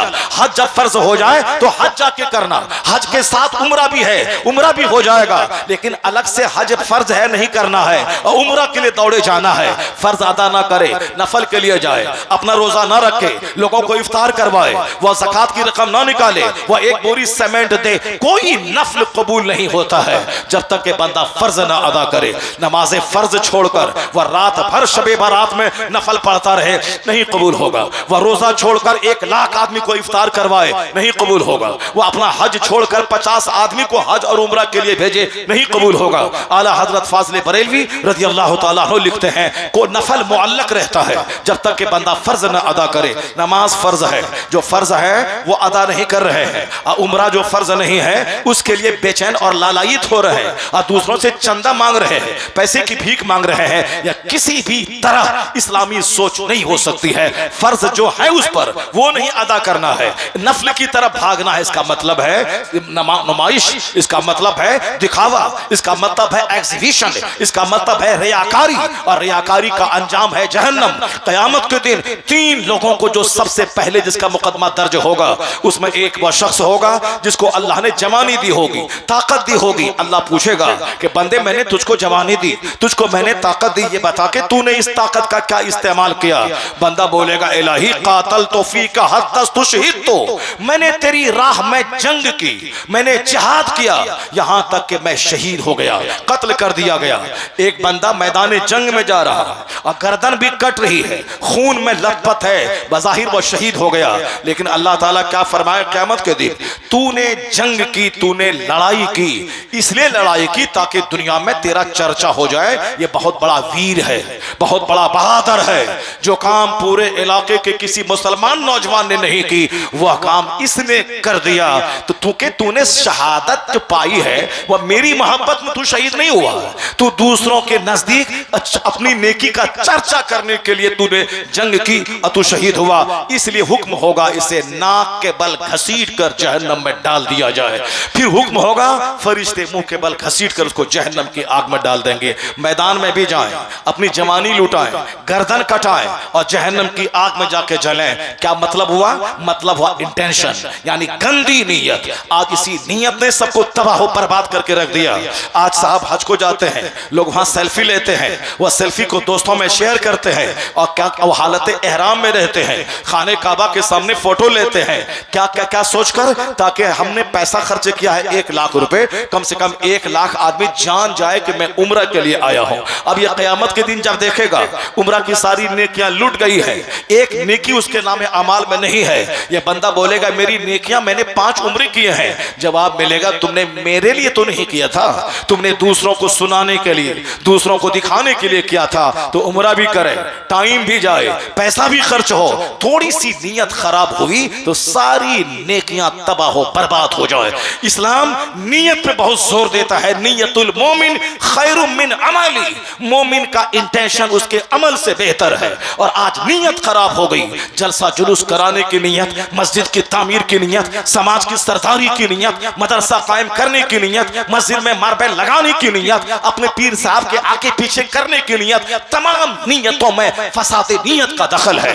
हर जगह रियाकारी, हर जगह मतलब परस्ती। नतीजे में आज जलसा कराने के बाद जो बहार होनी चाहिए वह बहार लड़ाई में बदल जाती है। मस्जिदों की तामीर के बाद जो नमाजी बननी चाहिए, एक बंदा फजर के टाइम में नमाज पढ़ने नहीं जाता है। मस्जिद फिरान है, मदरसा कायम करना मोच की खातिर, अगर नहीं मोच मिली, फायदा नहीं मिला, मदरसे को उजाड़ दे रहा है। हर तरफ बदनीयती शामिल है। नतीजे में मदरसे में लड़ाई, खानका में लड़ाई, मस्जिद में लड़ाई, कब्रिस्तान में लड़ाई, जलसे में लड़ाई, हर जगह जो लड़ाई दंगा फसाद का माहौल है, कहीं न कहीं बदनीयती का दखल है। क्या फरमाया गया हदीस में कि दूसरा शख्स जो हुजूर के अल्लाह के सामने लाया जाएगा वो शख्स होगा जिसको अल्लाह ने हर तरह का माल दिया होगा, कोई नेमत नहीं, कोई माल नहीं छोड़ा होगा, हर माल दिया होगा। अल्लाह ताला कहेगा मेरे बंदे मैंने तुझको हर तरह की नेमतें दी, हर तरह का माल दिया, तूने ये बात तू बता कि मैंने तुझको माल दिया। बहुत सारे लोग समाज में कंगाल थे, गरीब थे, ये बता दे तूने इस माल के बदले में क्या किया। वो कहेगा मा तरक तो सबीलन इल्ला, इलाही मैंने कोई रास्ता नहीं छोड़ा, मैंने सब रास्ते में खर्च किया। मैंने मदरसा बनाया, मैंने खानका में पैसे दिए, मैंने जलसे में पैसा लगाया, मैंने गरीबों में कंबल बांटे, मैंने रोजेदार में इफ्तार करवाया, मैंने 50 मौलाना को मैंने उम्रा करवाया। अल्लाह क्या फरमाएगा, तूने ये सब कुछ इसलिए किया था ताकि तू दुनिया में जवाद कहला जाए, सखी कहला जाए। फकद कील कहला गए दुनिया में सखी, तेरा चर्चा हो गया कि बड़ा कंबल बांटने वाला है, ये बड़ा दानी है, ये बड़ा मदरसा मस्जिद के पीछे पैसा खर्च करने वाला है। तेरी शोहरत हो गई चूंकि तुमने ये नेकियां दूसरों को सुनाने के लिए, सखावत का लेबिल लगाने के लिए किया था, मेरी मोहब्बत में मेरे लिए ये नेकी नहीं की थी, इसलिए आज हमारे यहां तुम्हारे लिए कोई हिस्सा नहीं है। हुक्म होगा फिर मुंह के बल घसीट कर जहन्नम की आग में डाले जाएंगे। कभी तन्हाई में बैठ के सोचेगा सहाबी रसूल हजरत मेरे मुआविया रज़ी अल्लाह तआला अन्हु जब इस हदीस पाक को बयान करते थे, जब सुनते थे, इतना रोते थे कि दाढ़ियां आपकी भीग जाती थी। सहाबी रसूल है, वो सहाबी है, मुसलमानों के मामू है, आका अलैहिस्सलाम के साला है, और फिर एक जबरदस्त 20 साला गवर्नरशिप उन्होंने की है, अब 20 साला हुकूमत करने का जबरदस्त तुर्रे इम्तियाज आपको हासिल है। इतने बड़े इस्लाम के खादिम सहाबी रसूल सबके सब बख्शाए हैं। कुल्लम वअदल्लाहुल हुस्ना। लोग छोटी छोटी किताबें पढ़ने के बाद अगर किसी को गाली दें तो फिर वो अपनी खैरियत बना ले। एक सहाबी को गाली देने के लिए हुजूर ने मना फरमाया, ला तसब्बु असहाबी, मेरे असहाब को गाली मत दे, अकरमु असहाबी, मेरे सहाबा की इज्जत कर। और फिर साहब अपने नफ्स की खातिर अब बेजा हुब्बे अली में बुग़्ज़े मुआविया पालना, ये किसी तरह से ईमानी औसाफ नहीं है कि अहले बैत से मोहब्बत का दावा हो और सहाबा कराम को गाली दी जाए। नहीं, अगर सहाबा कराम को गाली दी गई साहब वो जहन्नमी, अगर अहले बैत से बगावत की गई, सहाबा से प्यार, वो भी जहन्नमी। तो जन्नती वो होगा जिसके दिल में सहाबा का सम्मान हो, जिसके दिल में अहले बैत अतहार की मोहब्बत हो, यानी सहाबा से भी यकसा समा प्यार हो और अहले बैत अतहार से भी मोहब्बत करे। उसी का रास्ता सीधा रास्ता है। आला हजरत फाज़िल बरेलवी का मसलक इस दौर में तमाम इफरात व तफरीद से पाक मजहब है। इधर गए तो गड्ढे में गिरे, उधर गए तो गड्ढे में गिरे, या बीच का रास्ता सीधा रास्ता जो मसलक आला हजरत है, जिसमें कहा गया अहले सुन्नत का है बेड़ा पार, असहाबे हुजूर नज्म है और नाव है इतरत रसूलुल्लाह की, यानी सहाबा रोशनी के मीनार है, सितारे की तरह है, अहले बैत अतहार कश्ती की मानिंद है। कश्ती पर सवार होकर वही मंजिल मकसूद पर पहुंचेगा जो सितारों से नूर लेगा, यानी अहले बैत अतहार की भी मोहब्बत हो, सहाबा कराम का भी सम्मान हो। इस फितना फसाद के वक्त में जहां मुसलमानों को खतरा अंग्रेजों से है, क्रिश्चियनों से है, यहूदियों से है और मुशरिकों से है, और फिर अंग्रेजी तहजीब से है, फिल्मी कल्चर से है, सारे लोग ईमान के लुटेरे चारों तरफ मुंह खोल के तैयार है। वो हमारा निकाब लूटने को तैयार है, मेरी माँ बहन का हिजाब लूटने को तैयार है, हमारे नौजवानों की लुंगी लूटने को तैयार है, इसको भी क्रिश्चियनों की तरह चट्टी पहनाने को वह तहजीब तैयार है। मस्जिदों मदरसों के खिलाफ साफ म्यूजिक, पियानो और गाने बजाने का शौक दिलाने के लिए हेलीकॉप्टर पे म्यूजिक है, पान के गाने पे म्यूजिक है, फिल्म में म्यूजिक है, कोच बस में म्यूजिक है, यहां तक कि बैक पर्दे में न जाने इस्लामी बातें बोलते हुए भी अब पीछे से हल्की हल्की म्यूजिक की आवाज देकर और दिल दिमाग को म्यूजिक की तरफ माइल किया जा रहा है। हर तरफ ईमान के लुटेरे, एक तरफ फिल्म की सूरत में, कहीं गंदे लिबास की सूरत में, अंग्रेजी तालीम के नाम पे, सरकारी नौकरी के नाम पे, मगरबी तहजीब के नाम पे, हवाई सवारी के नाम पे, लग्जरियस लाइफ के नाम पे, हर तरफ लुटेरे लूटने को तैयार है। ऐसे में ईमान तेरा कैसे बचेगा? हुजूर ने 1400 साल पहले कहा था, आखिर जमाने में ईमान बचाना उतना ही मुश्किल होगा जितना हथेली पर आग रखना मुश्किल होगा। यह हथेली पे आग रखना कितना मुश्किल काम है सबको मालूम है। हुजूर ने फरमाया जिस तरह हथेली में आग रखना मुश्किल होगा वैसे ही ईमान बचाना मुश्किल होगा।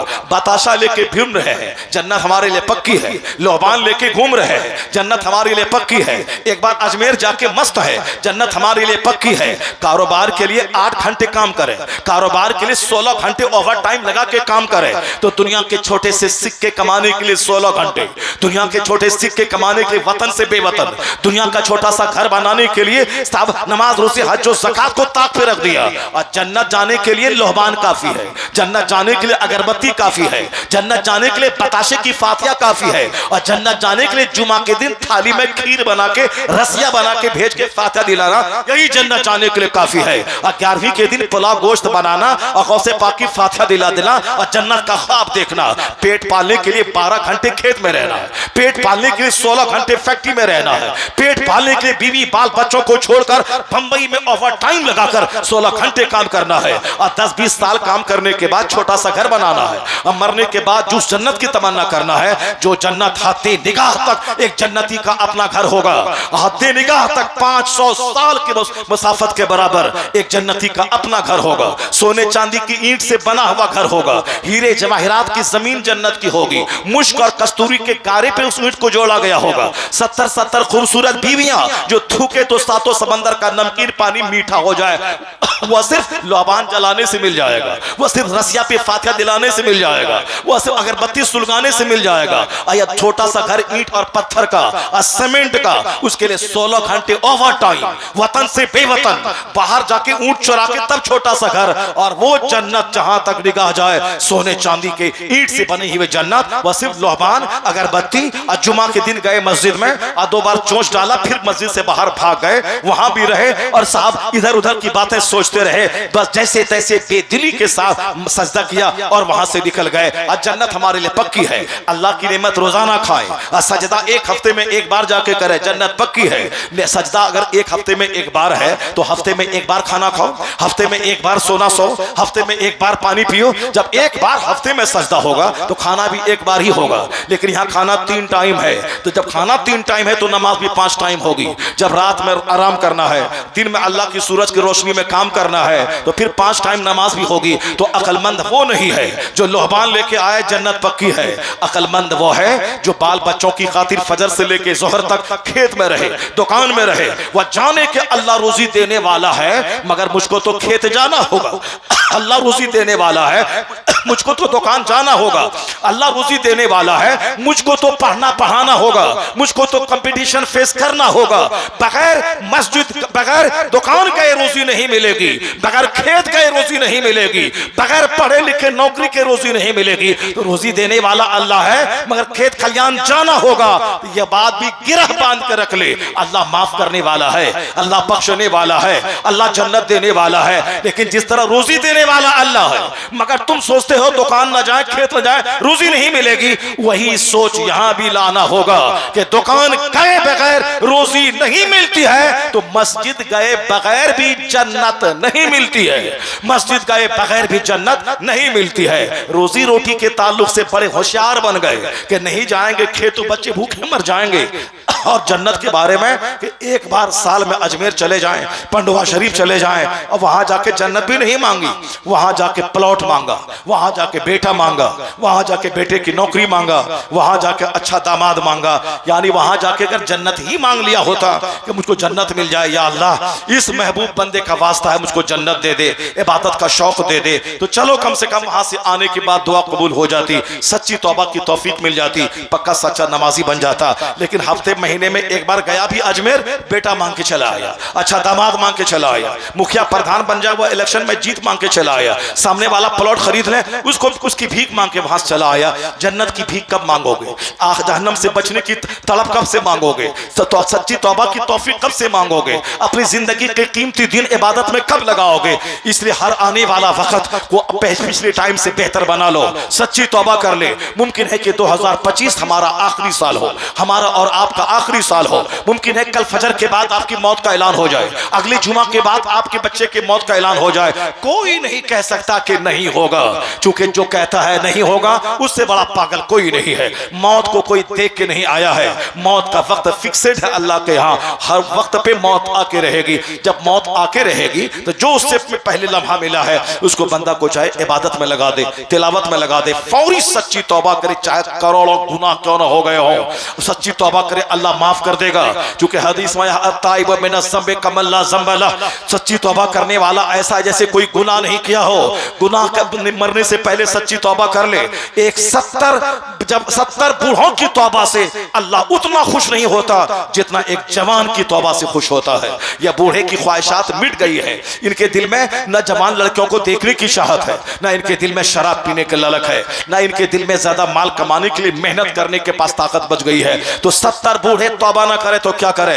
अब ये रोए नहीं तो क्या करे? मगर जवान जिसके दिल में ख्वाहिशात की आग लगी है, निगाहें बहकने को तैयार है, कान गंदे नगमे सुनने के लिए बेचैन है, हाथ गुनाह करने के लिए बेचैन है, अगर वह जवान सच्ची तौबा कर लेता है तो हदीस में आया है 70 बूढ़ों की तौबा से अल्लाह उतना खुश नहीं होता जितना एक जवान की तौबा से खुश होता है। और जब बंदा सच्ची तौबा कर लेता है इतना अल्लाह खुश होता है। जैसे एक बंदा सफर कर रहा था और दौरान सफर उसके जानवर चोरी हो गए, उसका सारा सामान सफर गुम हो गया।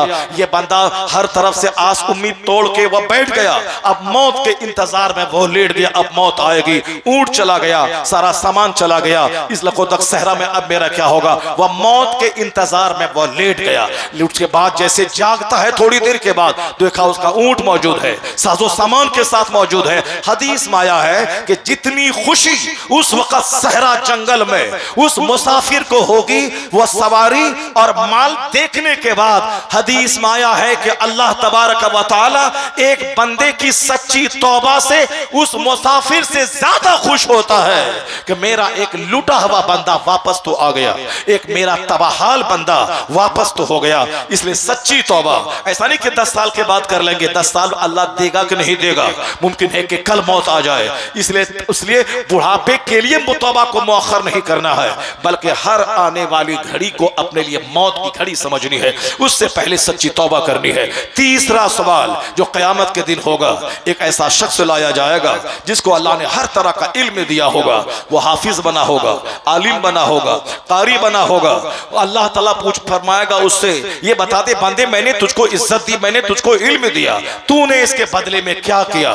वो शख्स कहेगा, इलाही मैंने मदरसों में बच्चों को पढ़ाया, मैंने जुमा का खिताब किया, मैंने दरसगाह में बच्चों को दर्स दिया, मैंने ये काम किया, मैंने वो काम किया, मैंने वो काम किया। वो बंदा अपना काम गिनाना शुरू कर देगा।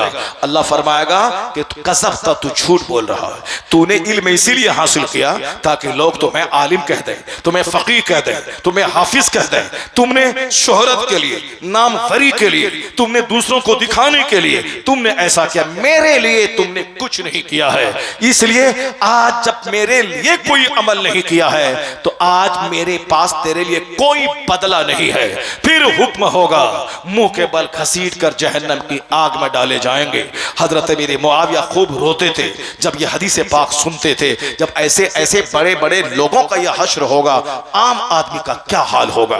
इसलिए सबसे पहले जरूरी है नीयत। आज यह नीयत ही फासिद हो गई है। बड़े बड़े साहिबाने जुब्बा व दस्तार भी इस मामले में फेल हो जा रहे। हर तरफ नुमाइश काम कर रही है, हर तरफ दिखावा काम कर रहा है। इखलास कहाँ है, सिंसियरिटी कहाँ है। अल्लाह के लिए कौन अमल करेगा, अल्लाह के लिए कौन मस्जिद बनाएगा, अल्लाह के लिए कौन मदरसा बनाएगा। मेरा बेटा पढ़े ना पढ़े, मुसलमान का बेटा पढ़े, वह दीन सीखे। जब 50 स्कूल खुले हैं हमारे बच्चों का दीन ईमान लूटने के लिए, कम से कम एक मदरसे का टिमटिमाता हुआ चिराग जला दे कोई, मुसलमानों के बच्चों का ईमान बचाने के लिए। जहां लोग 10-10 एकड़ जमीन स्कूल के लिए डोनेट करते हैं, वही हो तो कोई जो 1 कट्ठा जमीन दरसगाहे रसूल के लिए डोनेट कर दे। कोई हो तो सही जो 5 कट्ठा जमीन दरसे कुरान, दरसे हदीस के लिए डोनेट कर दे। जब लोग 2-4 बीघा जमीन स्कूलों में पहले देते थे, आज जितने बड़े बड़े कॉलेजेस, जितने बड़े बड़े स्कूल्स हैं, उसमें किसी में 10 एकड़, किसी में 25 एकड़, किसी में 100 एकड़ जमीन, वह सारी जमीनें उस जमाने के बड़े बड़े जमींदारों ने डोनेट किया है। जिस तरह आज 100 एकड़ जमीन मस्जिदों में बड़े बड़े जमींदारों ने मस्जिदों में वक्फ किया ताकि मस्जिद बनेगी, मस्जिद के चुना गर्दानी इस पैसे से होगी, मस्जिद के इमाम और मौजिन की तनख्वाह इस पैसे से दी जाएगी। वह लोग जमीन वक्फ करते थे और हम लोग बात की वक्फ की हुई जमीन को खोज खोज कर बेचने वाले हो गए। हम लोग कंगाल हो गए। हम लोग ढूंढते हैं कहां से कौन जमीन मिल जाए ताकि उसको बेचें और पैसा ले लें। कैसे थे वह लोग जो 100 एकड़ जमीन वक्फ करते थे। आज कोई हो इस जमाने में जो 1 कट्ठा जमीन डोनेट कर दे, अपनी जमीन बहुत सारी है, एक थोड़ी जमीन दे दे, मकतब कायम कर दे। मदरसा हॉस्टल वाला कायम करने की जरूरत नहीं है। शहर में अगर 2-4 मदरसे बड़े हैं वही काफी है। यहाँ मकतब में बच्चों को तालीम दे दे, मकतब में बच्चों को बता दे। जो बच्चे स्कूल में पढ़ते हैं 5 घंटे, वो मकतब में आधा घंटा टाइम दे, 1 घंटा सुबह 1 घंटा शाम टाइम दे दे। वो बच्चे पढ़े स्कूल में लेकिन 1 घंटा मकतब में पढ़े ताकि वह बच्चे खालिस दुनियादार ना बन जाए, वह पक्का दुनियादार ना बन जाए, पक्का इंजीनियर दुनियादार ना बन जाए, बल्कि मदरसे में 1 घंटा पढ़ेगा, कुछ न कुछ दुनियात का रंग उस पर चढ़ेगा, अल्लाह का डर दिल में रहेगा। चूंकि काफिरों का चेहरा देखते देखते दिल सख्त हो जाता है, लेकिन 1 घंटा रोजाना अगर आलिमों का चेहरा देखे वो सारा जंग साफ होगा और दिल उसका मुनव्वर हो जाएगा। इसलिए मकतब हर मस्जिद में जरूरी है और मकतब हर इलाके में जरूरी है। मदरसा बड़ा बड़ा शहर में 2-4 रहे, यहाँ बच्चे तैयार हो, जो स्कूल जाएंगे स्कूल जाए, जो बच्चे इस मदरसे में पढ़ने के ख्वाहिशमंद है वो यहाँ से निकल के बड़े मदरसे में चले जाए। यहाँ बच्चों को अच्छा तजवीद से कुरान पढ़ा दिया जाए, बच्चों को कायदे से बाहर शरीयत पढ़ा दिया जाए, नमाज रोजे के सारे तरीके बच्चों को सिखला दिए जाएं। मदरसा खोल लिया, 50 बच्चे बाहर से ले आया, ज़कात खैरात कलेक्शन कर रहे हैं और अपना काम चला रहे हैं। और मतलब गांव में 100 घर की आबादी है और किसी घर का बच्चा मदरसे में नहीं पढ़ रहा है, वो मदरसे उन 50 बच्चों को क्यों ढो रहा है? उसके लिए तो हजारों मदरसे हैं 50-50 कमरे वाले, जहां बच्चे नहीं मिल रहे हैं। बच्चों को ढो ढो के लाया जा रहा है, माँ बाप को शौक दिला के लाया जा रहा है, पैसा अपना दे दे के सफर खर्च दे के लाया जा रहा है, वहां बच्चे नहीं हैं। और आप अलग से मदरसा 5 आदमी को लाके कायम करेंगे और फिर ज़कात कलेक्शन खैरात करने में लग जाएंगे, और मोहल्ले के बच्चों का कौन पुरसाने हाल होगा? आज की जरूरत में जबकि 90% लोग अपने बच्चों को स्कूल कॉलेज में पढ़ा रहे हैं, तो आज बड़े जामियात खोलने से ज्यादा ये वक्त की जरूरत है कि हर मोहल्ले में अच्छा मकतब खोला जाए, ताकि सारी बेटियां वहां पढ़ें, वहां के सारे बच्चे पढ़ें, स्कूल से रोका ना जाए। स्कूल में पढ़ो तो 5 घंटे स्कूल में जाओ, 1 घंटा तुम्हें मकतब में टाइम देना है। या तो सुबह टाइम देना है या स्कूल से आने के बाद टाइम देना है। अब जब बच्चियां अगर आलिमा बनने का शौक रखेंगी, बहुत बड़े बड़े मदरसे खुले हैं, बिजनेस करने के लिए हर कदम पे ना खोला जाए और उसे साहब बाजारू मदरसा ना बनाया जाए और साहब बदकारी का अड्डा ना बनाया जाए। जो साहब मुत्तकी लोग हैं, परहेजगार लोग हैं, जिसको अपने जज्बात पे कंट्रोल हासिल है, सख्त कड़ी निगरानी में खवातीन के बड़े बड़े मदरसे शहर में एक हो जाए, ताकि पूरे डिस्ट्रिक्ट के सारी बच्चियां वहां पढ़ें जो आलिमा बनने का शौक रखती है। यह शौक हजारों में किसी के पास है, मगर स्कूल में पढ़ना ये तो गरीब मजदूर मालदार सबको तो शौक होता है मेरी बच्चियां स्कूल में पढ़े। जब स्कूल में पढ़ने का शौक परवान चढ़ रहा है, तो इन बच्चियों को दीन सिखाने के लिए 1 घंटा अपने मकतब में भीख मांग ले, उसको मकतब में पढ़ने का शौक दिलाए, अच्छे मुदर्रिस को मकतब में रखे ताकि कायदे से कुरान पढ़ाए। वरना वो जो अच्छा बच्चा पढ़ के आया है वो भी साहब अच्छा तजवीद के साथ पढ़ना भूल जाए। अच्छी तनख्वाह देकर, जब आप अपने नौकर को अच्छी तनख्वाह देकर रखते हैं ताकि मेरा अच्छा काम करे, तो दीन का काम करने के लिए मेयारी तनख्वाह देकर मस्जिद के इमाम को रखें, उसके जिम्मे मकतब में बच्चों की तालीम भी दे दें। अगर आप बिल्कुल कमजोर और नाकारा इमाम 2000 रुपये महीना में रखेंगे, वो तो आपके बच्चों को तबाह बर्बाद करके रख देंगे, वो आपकी नमाज को भी तबाह बर्बाद कर देंगे, क्योंकि उसके पास इल्म नहीं है। वो जैसे तैसे पढ़ करके आपके मदरसे में 2000 रुपये में आकर के वो अपना पेट पालने के लिए आ गया है, उसके पास इल्म नहीं है। मकतब के मुदर्रिसीन बड़े मदरसों के मुदर्रिस से ज्यादा बासलाहियत और ज्यादा मेहनती, ज्यादा लेबोरियस होना चाहिए, ताकि मेरे बच्चे डीएम बनने के बाद वो नमाज के सारे तरीके बचपन से ही सीख जाए, उनकी घुट्टी में इस्लाम पिल जाए, उनकी घुट्टी में इश्क रसूल पिल जाए, ताकि डीएम बनने के बाद दूसरों को देख के काफिर ना बन जाए, बल्कि इतना उसके दिल में जज्बा रहे अपना ईमान भी बचा ले, और ज्यादा शौक रहे तो डीएम के दफ्तर को इस्लाम की तबलीग का मरकज भी बना दे, हर आने वाले लोगों को इस्लाम समझा दे। हमारे 99% बच्चे जो स्कूल कॉलेज में पढ़े, डॉक्टर बने, इंजीनियर बने, वह इस्लाम क्या सीखेंगे? इस्लाम का मजाक उड़ाने वाले बन जाते हैं, वह मौलाना का मजाक उड़ाने वाले बन जाते हैं, वह खुद सूरे फातिहा नहीं पढ़ पाते, इसका सदमा उसको नहीं है, वो अपने 2-4 पैसे की कमाई पे काफिरों की तरह सोच रखने लगते हैं, इसलिए कि उसकी घुट्टी में इस्लाम नहीं पिलाया गया, उनको बचपन में आलिमों की सोहबत नहीं मिली। सादा दिमाग होता है बच्चों का, उसमें जो तहरीर बचपन में सबत हो जाती है उसका असर मरते दम तक रहता है। इसलिए शुरू के दिनों में अपने बच्चों को आलिमों की सोहबत में ले जाएं, आलिमों का हाथ बच्चों के सर पे फेराएं, उनका चेहरा दिखाएं। आलिमों में 1000 बुराई हो, उस बुराई का चर्चा अपने बच्चों के पास हरगिज नहीं करें, अपने बच्चों के अच्छे मुस्तकबिल की खातिर, वरना बच्चा जिंदगी भर आलिमों से नफरत करेगा और आलिमों से चिढ़ने वाला बन करके इस्लाम से भी हाथ धो के दुनिया से चला जाएगा। इसलिए अपने बच्चों के सामने कभी किसी मौलाना की बुराई नहीं करें। अगर अच्छाई नहीं बयान कर सकते हैं तो चुपचाप रहें, और अगर अपने बच्चों की शख्सियत की तामीर के लिए अगर अच्छी चीजें नहीं भी हैं तो भी अपनी तरफ से अच्छाइयां बच्चों को बयान कर दिया उस आलिम दीन की, ताकि उनके दिल में रग़बत पैदा हो, शौक पैदा हो, उनसे मिलें, उनसे दुआएं लें, उनके पास बैठें, उनका चेहरा देखें। अल्लाह तबारक व तआला हम सबों को एक अच्छे